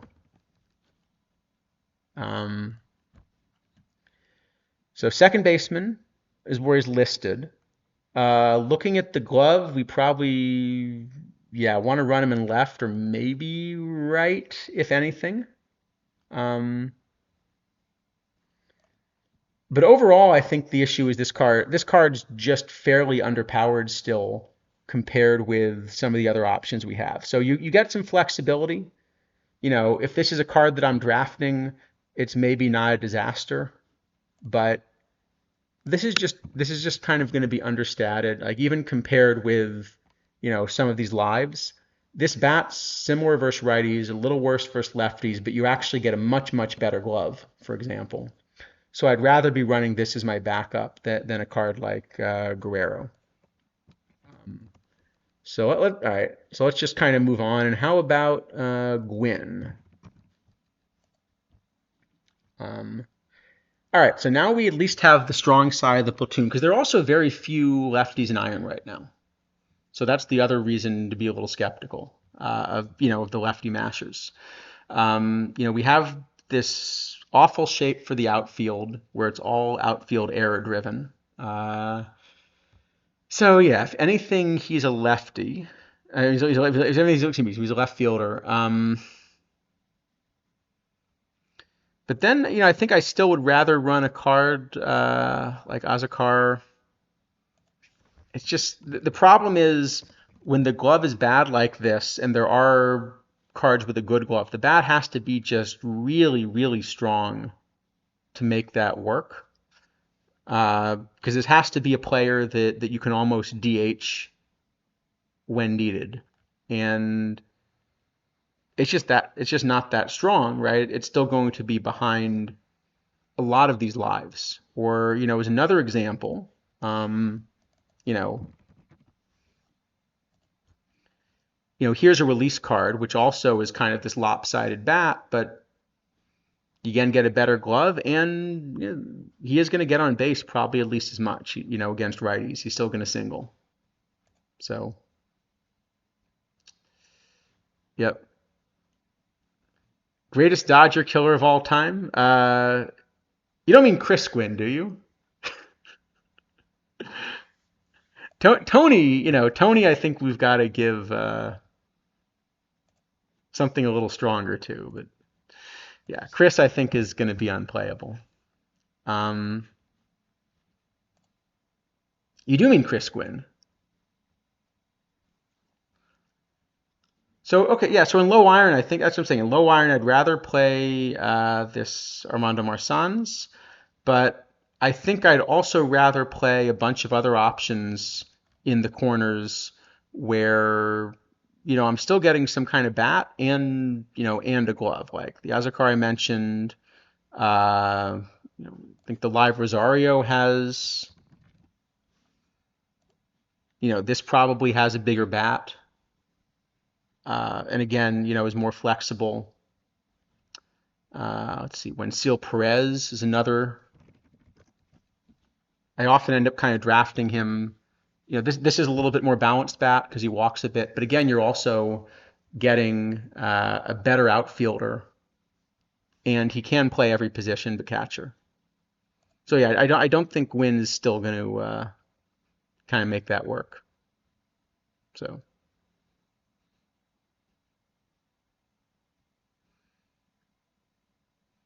Okay, I did not know that about Chris Gwynn.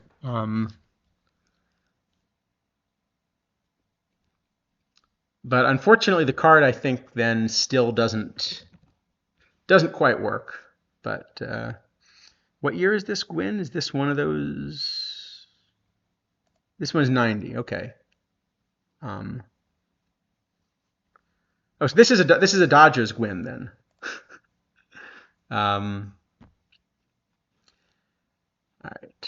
right. So anyway, what do we got here? Tommy Aaron. So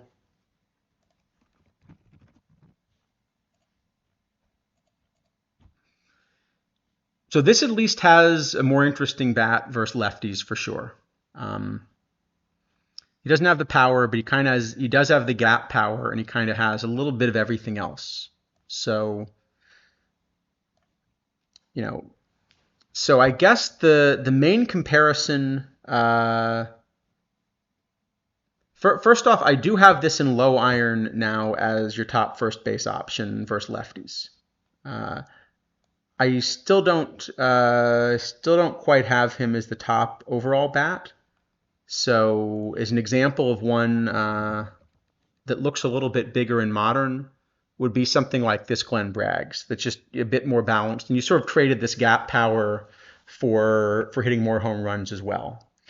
But he is the biggest first base bat, and the other thing about this Tommy Aaron is he does have not just eligibility, but some utility in left and even third. I don't think we ever wanted to play second. You could probably tolerate that this is a third base backup in a pinch, though. So, yeah, I think there's some room for Tommy Aaron here. He's certainly not going to play up into iron, and he also still isn't really your DH. So he has to be playing, probably the other side of a first base platoon or something like that. Now, one of the problems is that the top 5 starters in low iron are all right-handers at the moment. So that just is going to be a problem. I'm not quite sure how much playing time he's going to get and whether he survives to the point that you actually see lefties. But he is your top first base option at lefty and low iron, so it probably makes him like a C or D. Maybe even bump him up to a C because you get the positional flexibility, which you often don't get from first baseman. Uh, Having said that, I'm not sure it's a card that's ever really going to play just because there haven't been enough lefties. So this is a little bit of a speculative rating, kind of hoping that some lefties come out pretty soon, or else the card just by default will end up not playing because it'll make sense to run your verse righty option, your backup verse righty option instead, and verse righties he's just not interesting. Okay, and then finally we got a pair of 51s. So these are now cards uh, that are not going to be eligible for low iron. All right. So Melito Perez, this is kind of going to be a good test case for some of these really P BABIP heavy shapes. So PT24, this is a pretty strong card. PT25, this is a completely unplayable card. PT26, this is somewhere in between. And as kind of the power creep hits, these cards are certainly getting closer to playable. And this does have a higher P BABIP generally than the lives do. The problem is it's still probably not high enough to be competitive. So for example, here's a righty starter that he'd be competing against. The P BABIP is in a similar range, but you're just getting more of everything else. So I think Melito Perez is again, just in this position where you're paying a lot for what's now only 67 stamina, so even not that many extra points of stamina. It's an F instead of an F minus, but it still just isn't going to play yet, and I think that's true of all of these pitchers. Yeah, and see, this is why this is why I keep getting into trouble, because back when I was sort of an affiliate, I was sort of asked, well, can't you just give cards better ratings? Rate some of them higher than F, make them look good. But I think the card just it's behind. So. All right, Juan Bell. So the hitters have kind of been more at a power level where they've been competitive with the lives. So now that we have a little bit of power creep, this is one that potentially is going to be more interesting. So if we compare it, List is a second baseman. He has the right defensive shape for second, but he's still going to be a bad defensive second baseman. And in this case, so in this case, I think I'd rather play him at third if I had to. But now the problem is this just isn't a very good bat. And although it's a little bit better in an early era, there are a couple cards that just have huge bats for early eras instead, or have something like that, and some semblance of a glove. So for example, this Orlando Hudson has a really good glove, listed as a second baseman. So you can go in that direction as well. If you're looking for something with a bat, well, now you have like a Denny Doyle type, where you're getting a much bigger bat. So I think that this just kind of doesn't work. And I think part of the reason that Juan Bell doesn't seem to work is that right now, one of the things that most of the iron pitchers in the meta are good at is control. So when we had kind of a lower control set of iron pitchers, then cards like this with the I and BABIP would have been a really good shape and exactly what we want to hit the meta. But in the current iron meta with the current set of pitchers, then even though this is a nice balanced bat and it's a switch hitter and all of those things, it just ends up a little bit too far behind and probably unplayable. So yeah, I think for the irons, Molina, my model loves just because of the catcher defense. Tommy Aaron does seem to be your best option versus lefties, but in a low iron meta that right now doesn't have lefties. So it's kind of speculative whether you want him. The other cards are probably not ones to run out and look for. Which means we are up to bronze. So, all right, Billy Ripken. So let's see, low bronze. And there's nothing obscene written in the card art, so I guess that's a little bit of a disappointment. So this now, first off, looks like a much better bat than the things we're looking at for iron. So if this were a bat that were available in iron, I think we immediately would have said this, this looks quite strong, right? Now that we're up to bronze, we are going to compare him with sort of similar shape low bronze bats. And there it's kind of more, in a comparable range. So for example, this Glenn Beckert is even a little bit more kind of singles heavy than Ripken, but he will get a lot more singles as well, right? Ripken, by comparison, Ripken's a little bit more balanced, but you're getting a lot of extra singles from Beckert, and probably at this point, Beckert's bat is still going to be a little bit the better of the two. And I think the problem is that then starts to squeeze Ripken out a little bit. So if we look at the defensive shape, second base is probably the best spot for him, but he does run into Beckert. I guess we could, look at him at third. Now at third, then there are a couple other bats that, maybe. Yeah, so again, he's in the right ballpark, but now a card like this Keppinger again, maybe you end up getting a little bit more because the glove's slightly better. Or the live J.P. Crawford for a more kind of eye-heavy one. And at short, now you really do want a little bit more glove probably. So I think probably he profiles best at second base. I've kind of got him profiling, typically third or fourth in bronze and slightly higher than that, but still just out of the meta in low bronze. So yeah, modern, I can't quite make it work. Yeah, exactly, Mr. Black. The card art for Billy Ripken would have been... Yeah, so for the 27 bronze cap, this is a good shape, but now the cards I just showed you probably have even better shape. The ones that are the even higher BABIP cards, like the Keppinger and Beckert and so forth. So I think he'd get squeezed out. I think he's an F, but this is kind of one of these strong Fs where I'm very happy to draft him, and I'm only making a small mistake by playing him probably.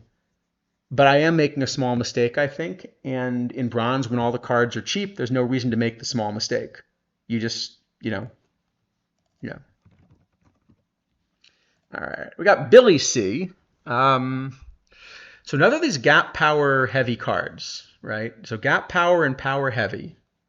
So does play 3 positions in the outfield. It's a bad glove. So, really kind of we only want him playing left, I guess. And I think this is another of these cards where, at least in modern, okay, so the strikeouts are going to hurt him versus lefties. Versus righties, he's going to get extra base hits, but he's not really going to, otherwise get on base enough to kind of make this work. And the glove is bad, So I think that it's funny because this card is sort of listed as a center fielder. And I think if he had been just listed at a different position, it might be that this card would have ended up being an iron and then kind of really interesting. Because this is a really good iron, but this is just behind, Yeah, so for example, let's say I want a power heavy outfielder. And this isn't a card I'm running at the moment, but just for comparison, you could look at kind of this Tommy Harper kind of shape, versus lefties or something like that. Or let me find one versus righties instead. Or how about the Tuffy Roads that we looked at last week? So this is a card with even that little bit more power and a little bit better glove. And this is a card that, kind of survives both ways. And so if this one doesn't play, then Billy C is also just not quite going to play. Rudy, yeah, sure. Rudy would be another. Yeah, so this is gap power and power heavy. But again, there's probably just a little bit more bat. I guess this is a worse left fielder even. But yeah, I think I'd still probably rather play Rudy of the two. Um, yeah, so I think he's just a little bit behind. These aren't F minuses. If you move this card down to iron, he's excellent. But he's just a little bit behind where the bronze meta is right now. All right, so we're up to silver, right? Silver, and we've got Acuna.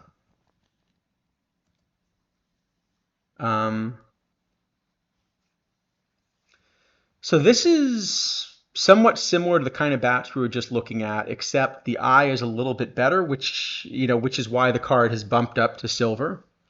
And also the glove is a little bit better. So you're kind of getting a little bit of both of those, right? So looking at the different places that we can play him for a bit, I think he is going to get a little bit caught between. So the glove doesn't really let him play short. By silver, kind of we're looking at significantly better gloves, and probably the same is true at second also. At somewhere like third, now the bat's going to be a problem because this is sort of a good bat for, a nice defensive player, but it's maybe not enough of a bat elsewhere. So in fact, the card that it's going to be most similar to, say, as a center fielder is this Bonifacio. Now, Bonifacio, as you get to early eras, starts to a lot better compared with Acuna. But these are sort of both low silvers that play a bunch of different positions. And in modern, the bats are somewhat closer. So now of the two, not only is Bonifacio better in an early era, but you are getting this base running value and some things like that as well from him. So from that point of view, I think Acuna is certainly the less valuable of the two. And the other problem is sort of the value here is that he's a bit of a two-way player. But there are a lot of these high bronze outfielders that are very splitty, but also very, very strong in the one direction that you want to play them. And at the moment, we also have a shortage of lefties in bronze. So when you combine those two, I sort of think that it's going to be tough to find a place for Acuna to play. It just seems like he's behind a card like Bonifacio, which is the direct comparison. And then even Bonifacio, you're kind of trying to figure out exactly where he plays compared with the different silver options, but you can kind of find a little spot. And so this one just slightly gets squeezed out. As a bronze, he would have been great. But as a low silver, he just slightly gets squeezed out. All right, and then we've got Trey Morgan. Well,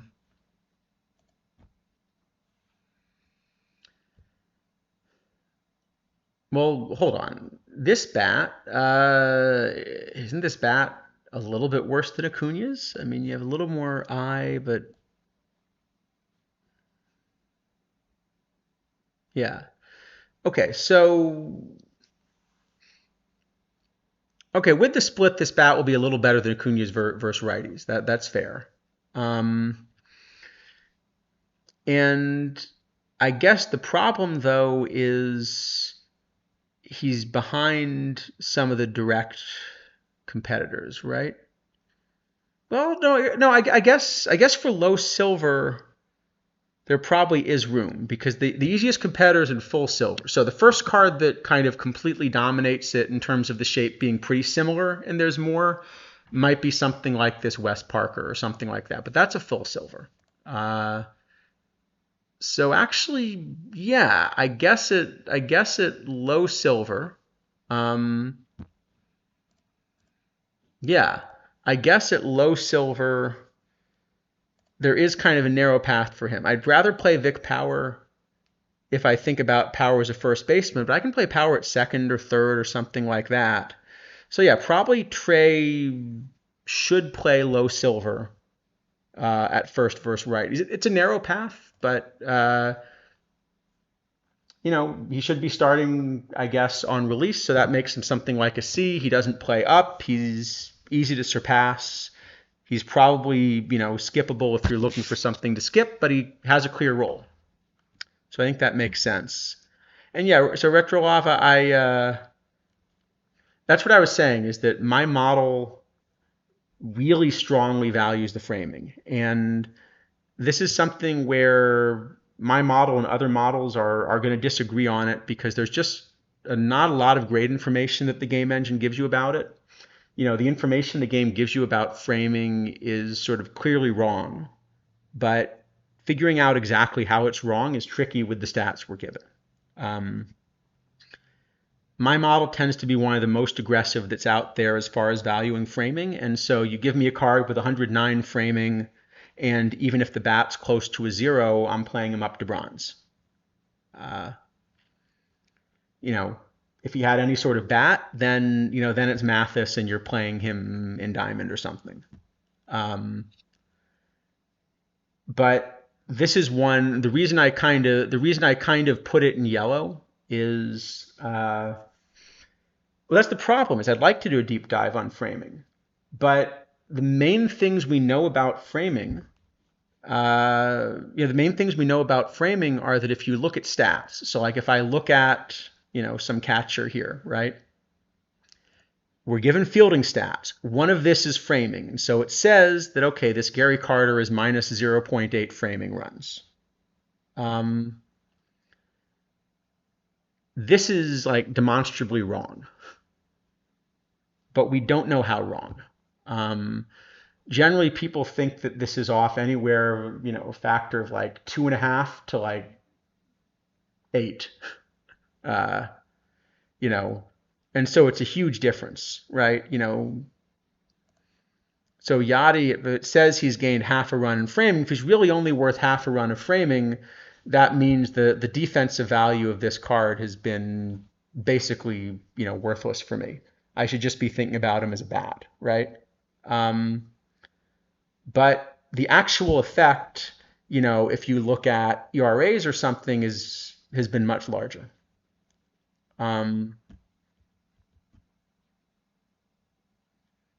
So yeah, so for me, now Needham, I've been investing in a variant, so that's also a different situation.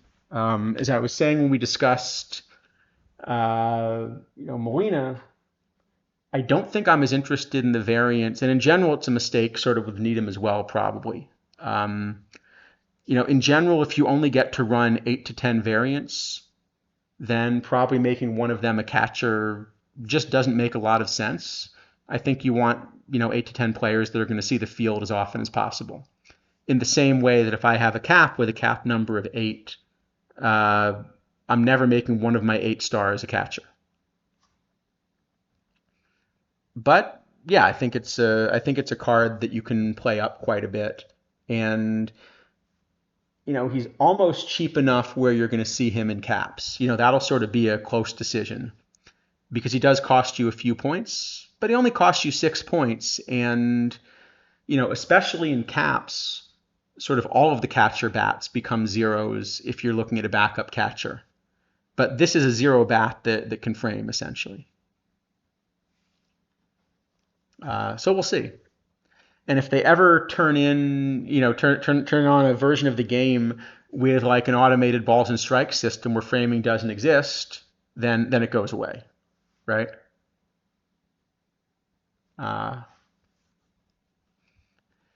Pitchers racking up framing runs. Well, of course, because you know that if a pitcher just glares at, you see Marshall has minus zero point 0.8 runs of framing, right? Because he's not very good at staring down umpires. You see,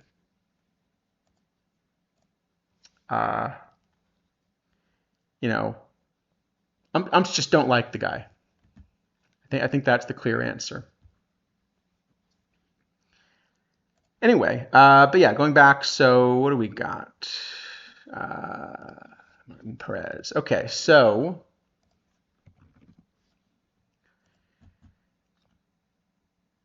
the good news is there are a lot of points on this card. So I think this is the first one where we have to start to think a little bit about exactly what we should be doing with the clubhouse shop and what stars are worth. Um, so I do have this as one of your top 5 starters in low silver. And of those, this is on the high stamina end. He doesn't quite make it as a starter into full silver, but at the moment he probably actually does come pretty close to the back end of the bullpen. And the fact that he's a lefty and most of the others are righties means if he's anywhere close to the back of the bullpen, he probably should be in the bullpen. So if we simply ask, is this a good card? The answer is, yeah, it's a starter in low silver. It plays up in the bullpen into full silver. So the card is probably something like a B on value. Okay. Next question. Should you buy him in the clubhouse shop?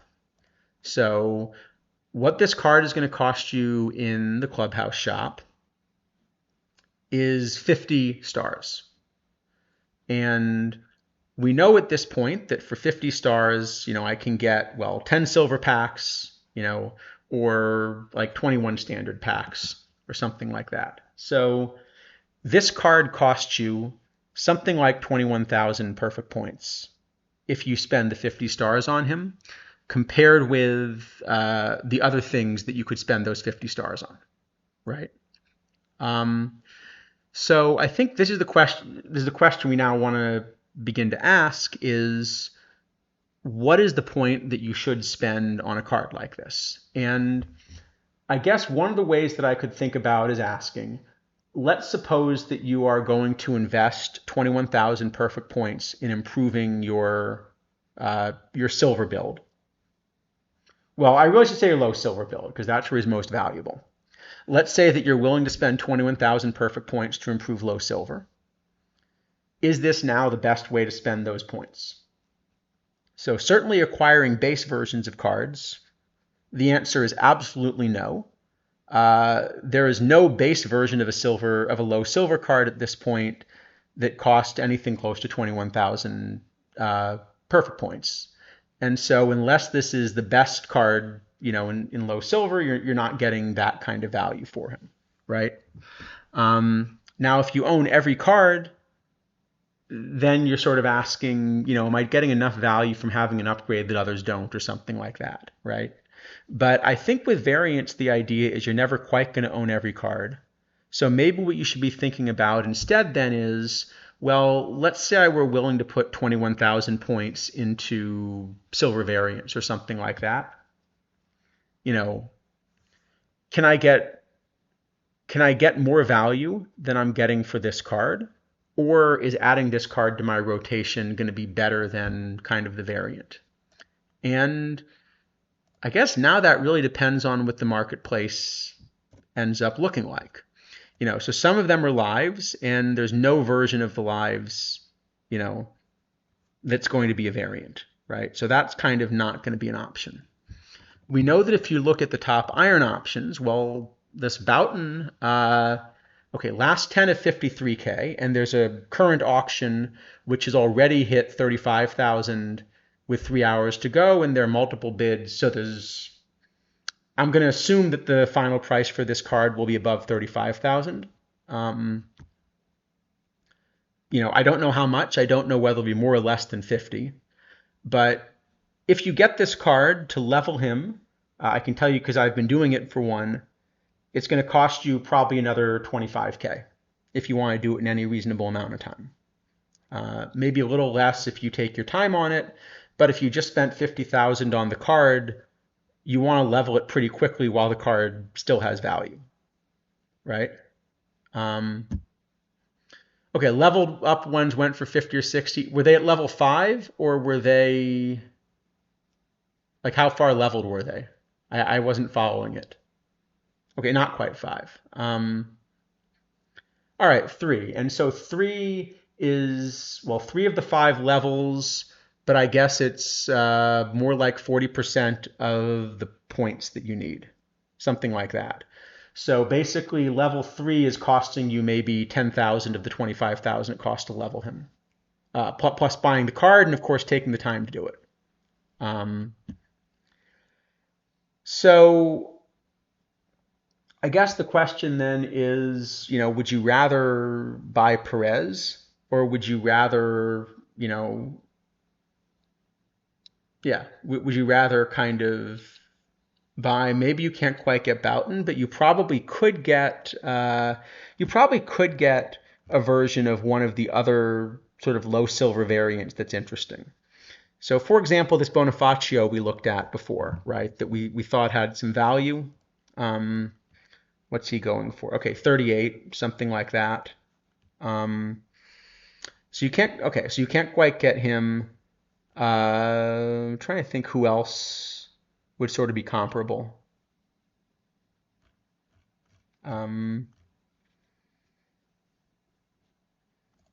Maybe like a Vic Power, because that's a launch card, so it's a little older. Okay, that's higher, but it might be a stale price to launch card. All right, so it seems like the answer is uh, if you're going to start to do expensive things, then this is going to be about half the price of adding a really strong variant to your low silver roster. But it's going to be significantly more than adding any base version of a card. That's what it looks like. So basically, that's what a 50 Clubhouse star price looks like. So from that point of view, yeah, so I'd say from that point of view, if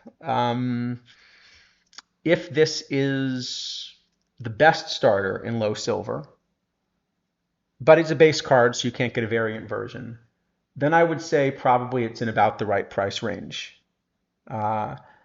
Since it's not the best starter in low silver, it's kind of, third or fourth or something. It's more sort of, in the mix and should be in the rotation, but not a clear day one starter.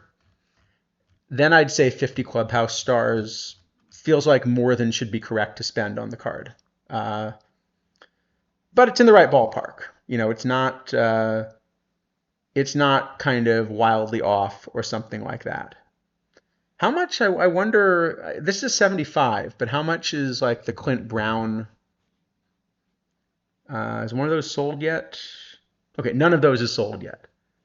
Because this would be another kind of comparison for sort of a silver card where it is packable. But I guess we don't yet know what that's going to end up costing.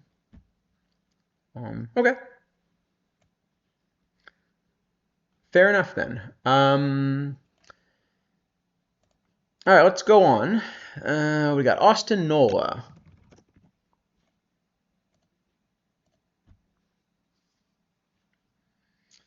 All right, so we got a catcher. He does have framing, so that's already gonna get me interested. My model just says, wait a minute, Molina's better at framing. I actually sort of still prefer Molina to this card because of just how darn good that Jose Molina is at framing. If you're not as aggressive on framing as my model, this clearly has a much better bat. And so where this card is then going to fall is it's going to fall probably second behind a card like this Red Wilson, where you have a similar glove, a different shape bat, right? Less power, but probably a slightly better bat overall. So that means he's kind of fringy playable for someone, certainly for someone that likes framing as much as my model does. He's going to be fringy playable, even if, yeah, I'm just going to, I can't turn down 109 framing, right? It was kind of like the Mathis thing. And I do think the Jose Molina is a much better version of that because the bat's weaker. Um, Basically, because that bat's weaker, it's not a card that's sort of so overpowering you can just play him all the way up. It does come at a real cost. Uh, but in any event, yeah. So this Nola, yeah, that probably makes him kind of fringy, like a C or D or something. And if you're less catcher framing heavy than I am, then you're not going to like the card as much because then the bat doesn't quite carry him compared with the bat first catcher. So maybe more like a D then. Um, so yeah, I think playable, but probably not critical. Then we've got this Dick McAuliffe, and it's funny in that I saw some comments kind of when this card came out about how, this was not the shape that I was saying to play this year and so forth. And one of the things that I keep trying to stress is the way the game works, it's a comparative thing. It's not that there is a single good shape. It's that against any particular set of pitchers, there's going to be a better shape and a worse shape. So a shape like this in iron has not been very effective simply because most of the iron cards that people are running, they're finding cards that prevent home runs and walks and are bad at everything else. And they have to be bad at a lot of things to be rated as iron cards, but the ones they're picking are the ones that prevent sort of home runs and walks. So they're zero true outcome cards, basically. No stuff, no home runs, no walks. And against a set of cards like that, this is just not a great shape bat. But now that we've kind of gone up to silver, the kinds of pitching that you're seeing end up being a lot more balanced.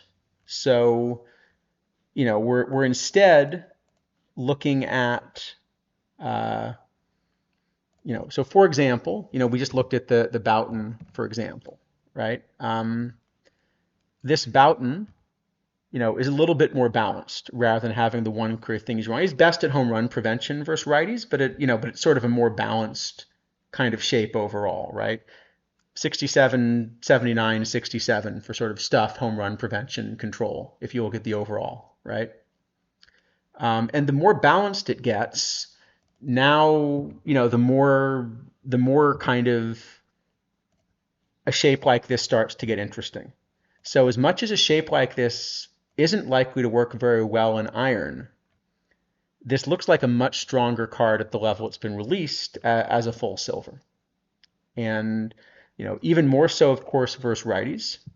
So, this is going to be at the silver level, not quite the best bat versus righties. I'd still rather run Vic Power as a second baseman as a bat. I'd still rather run Jeff McNeil or something like that. And similarly, there are better gloves. We have the D. We have the D Gordon.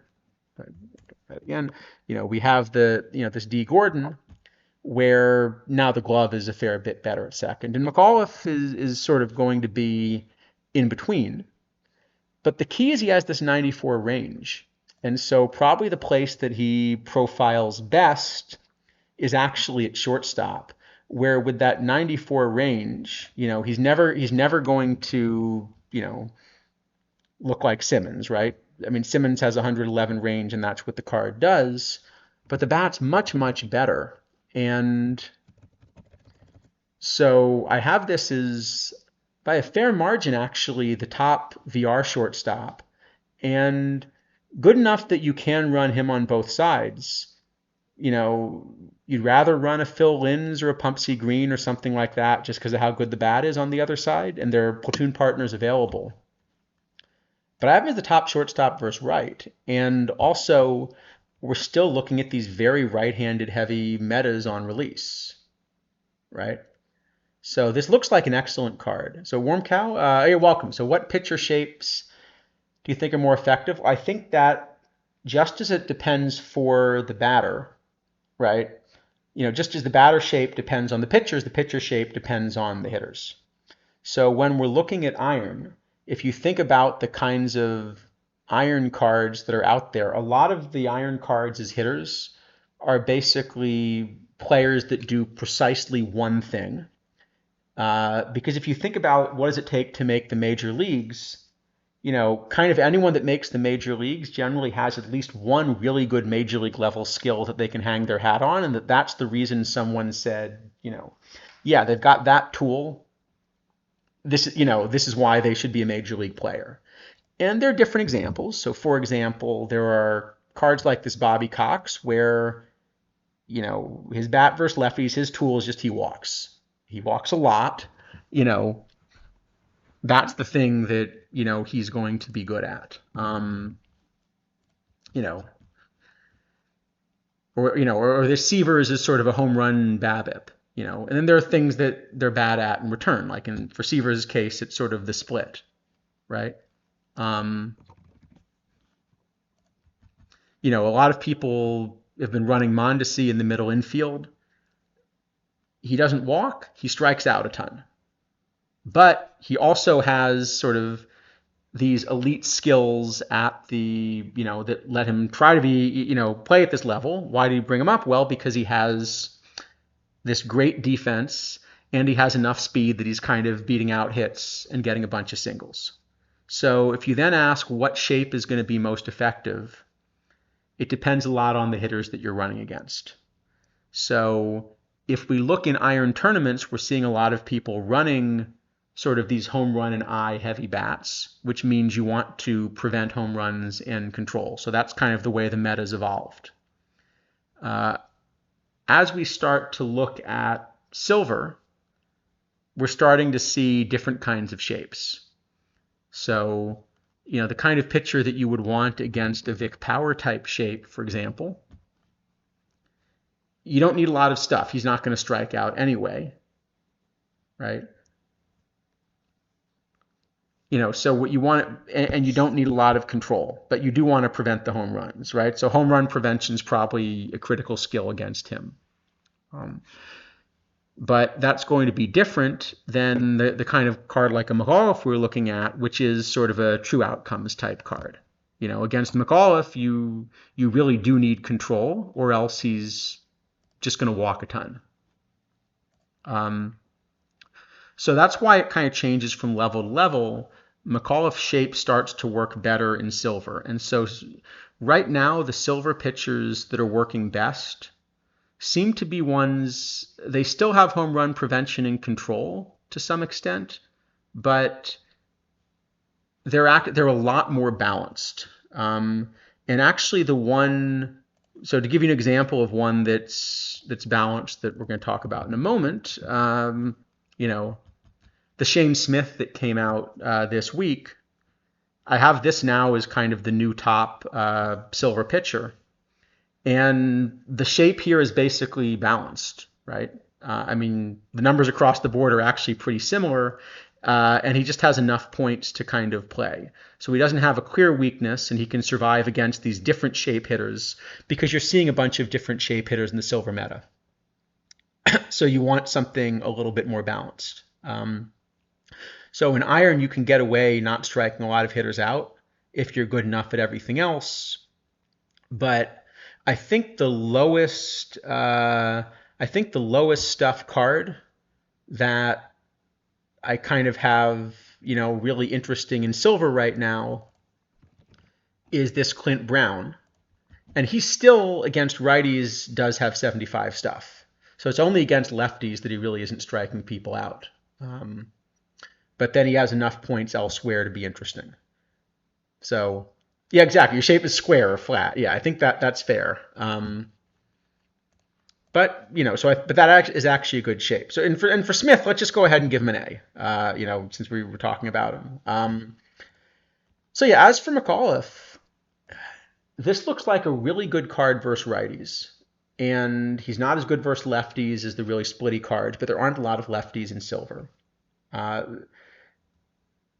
This is, I think, the biggest upgrade you can get in silver out of the clubhouse shop right now. So this one also kind of feels like an A.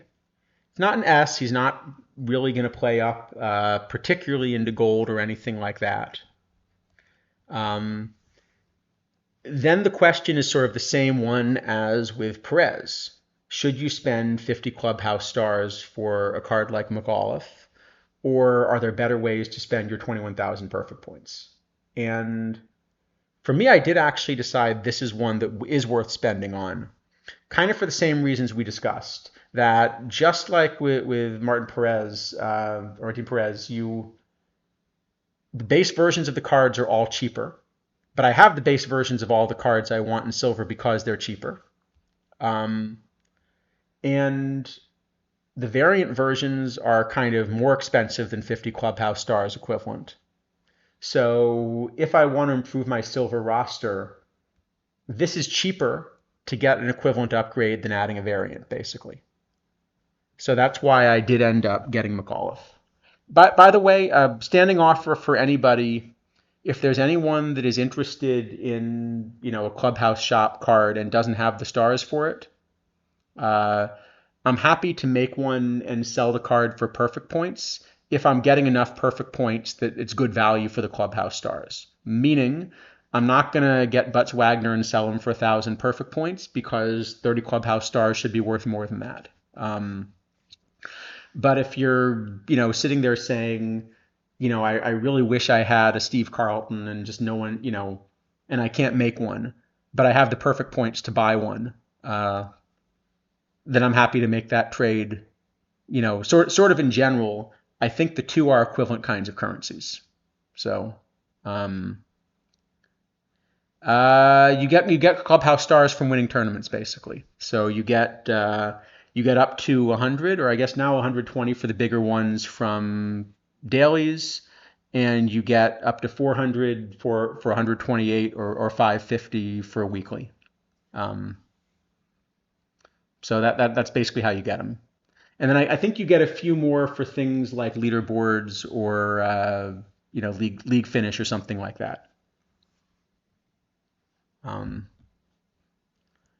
so yeah, I haven't spent a lot on players. I guess I think as I was showing on stream, I spent the first 1,000 or so just buying standard packs to kind of get things started because I'm a free to play player, and so you know I didn't. Yeah.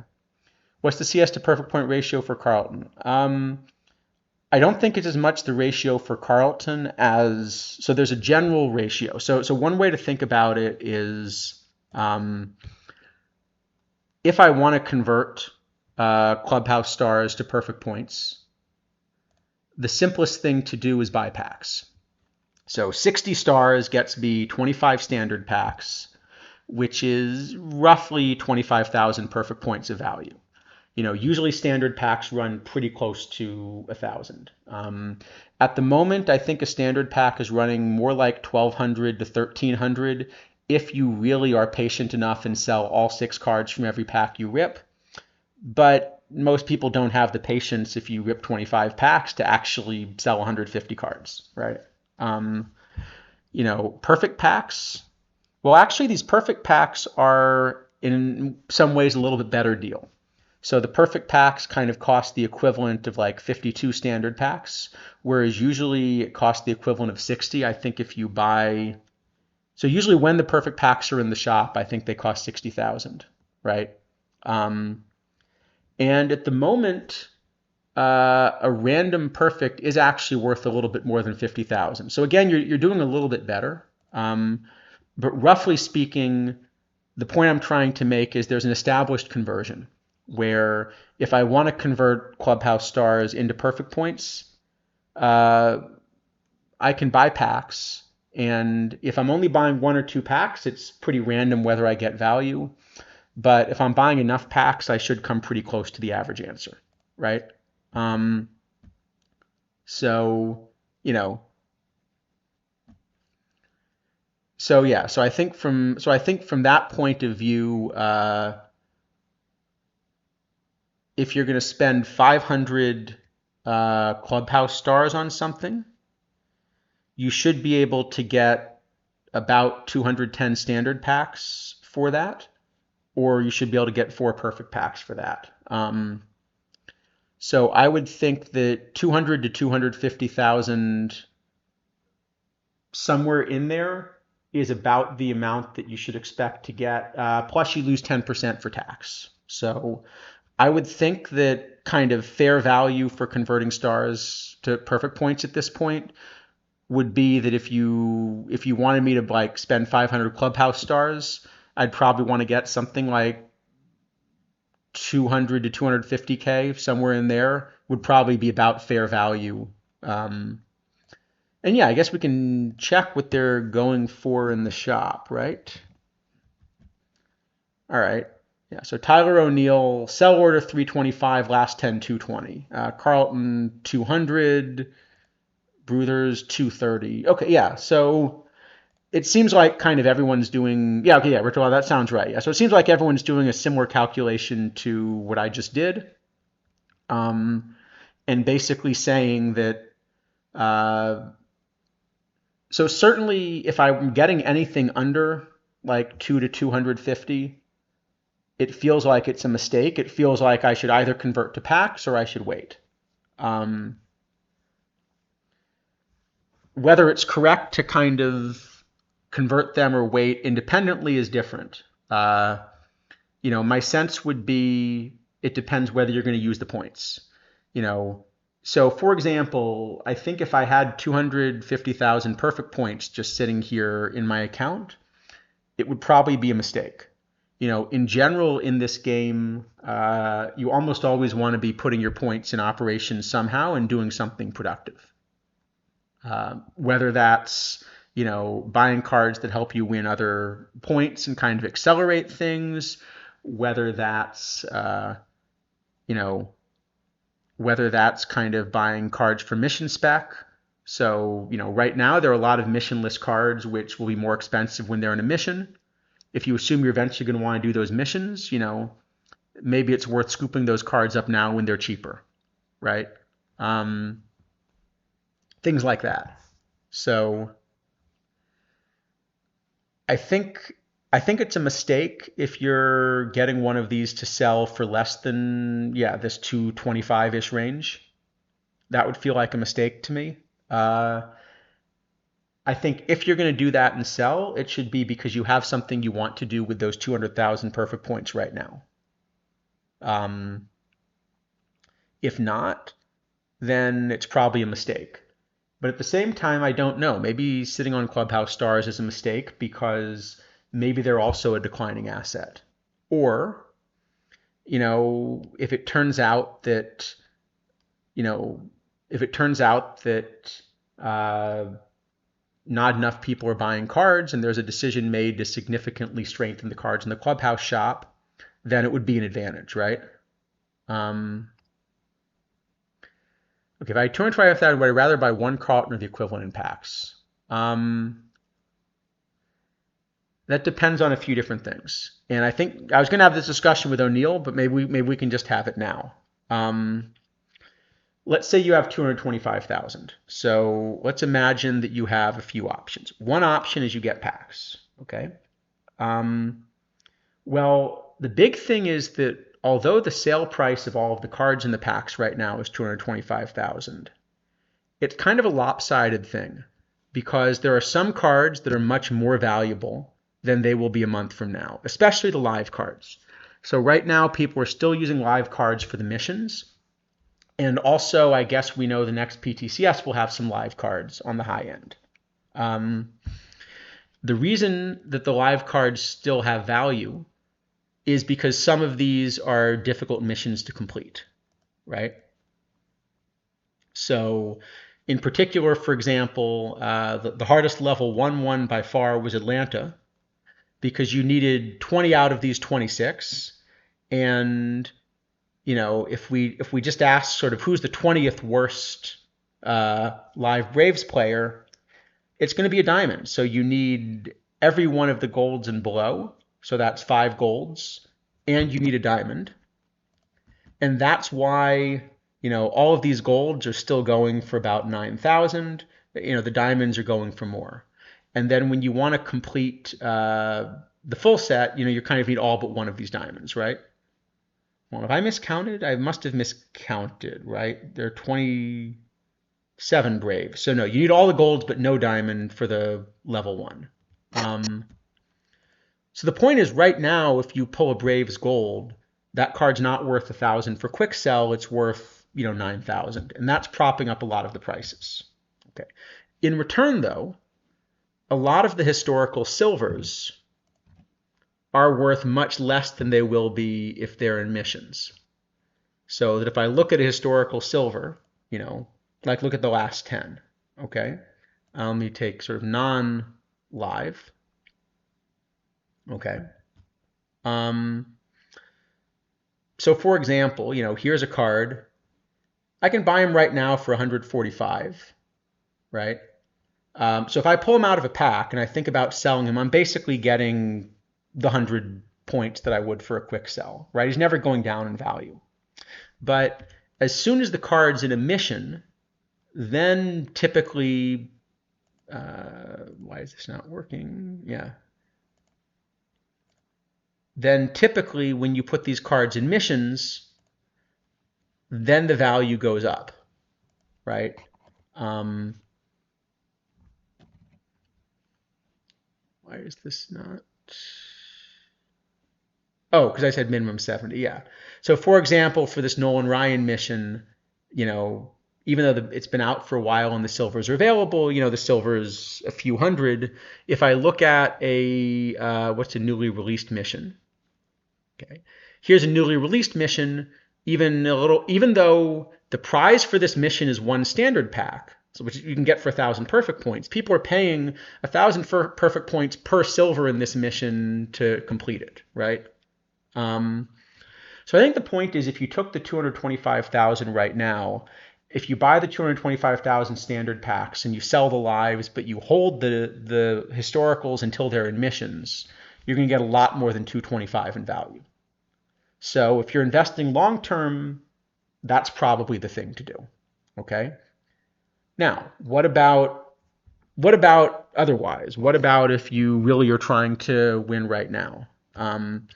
And one of the reasons I'm not necessarily trying to win in League right now, Carlton or a card like that's primarily a League card, but it's impossible to win Perfect League this week because it doesn't exist yet. Okay, for me, I'm in high gold. So I actually misread the promotion thing. I thought you could get, multiply promoted later, right? So if I hit 110, so I hit 110 last week, but only got a single promotion, right? So for me, if I buy Carlton right now, I'm 3 weeks away from even having a chance to play Perfect League if things break perfectly, which they usually don't, right? But let's say I'm investing for League. Now what you want to ask is, okay, if I have 225,000 and I'm just trying to push for League, is this the best use of 225,000? Or are there other cards that I can get for less than 225 that are going to be better, right? So, for example, as much as I like Carlton, um, I think this Jackson Jobe uh, is probably a bit better, and he's cheaper than Carlton, right? So maybe it would make sense to kind of go for Jobe instead, right? Oh, are we about to run into TWIP? We are about to run into TWIP, aren't we?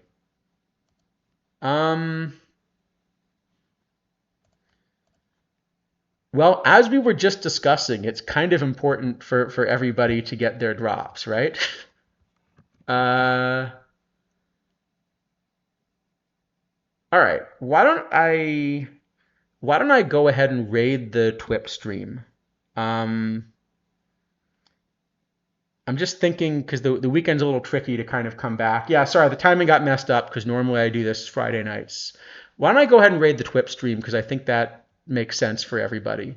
Um, and what I'll do is see if there's another time to finish the stream. If not, what I'll do is I'll post the ratings somewhere for kind of the cards we didn't get to, if that works. Um,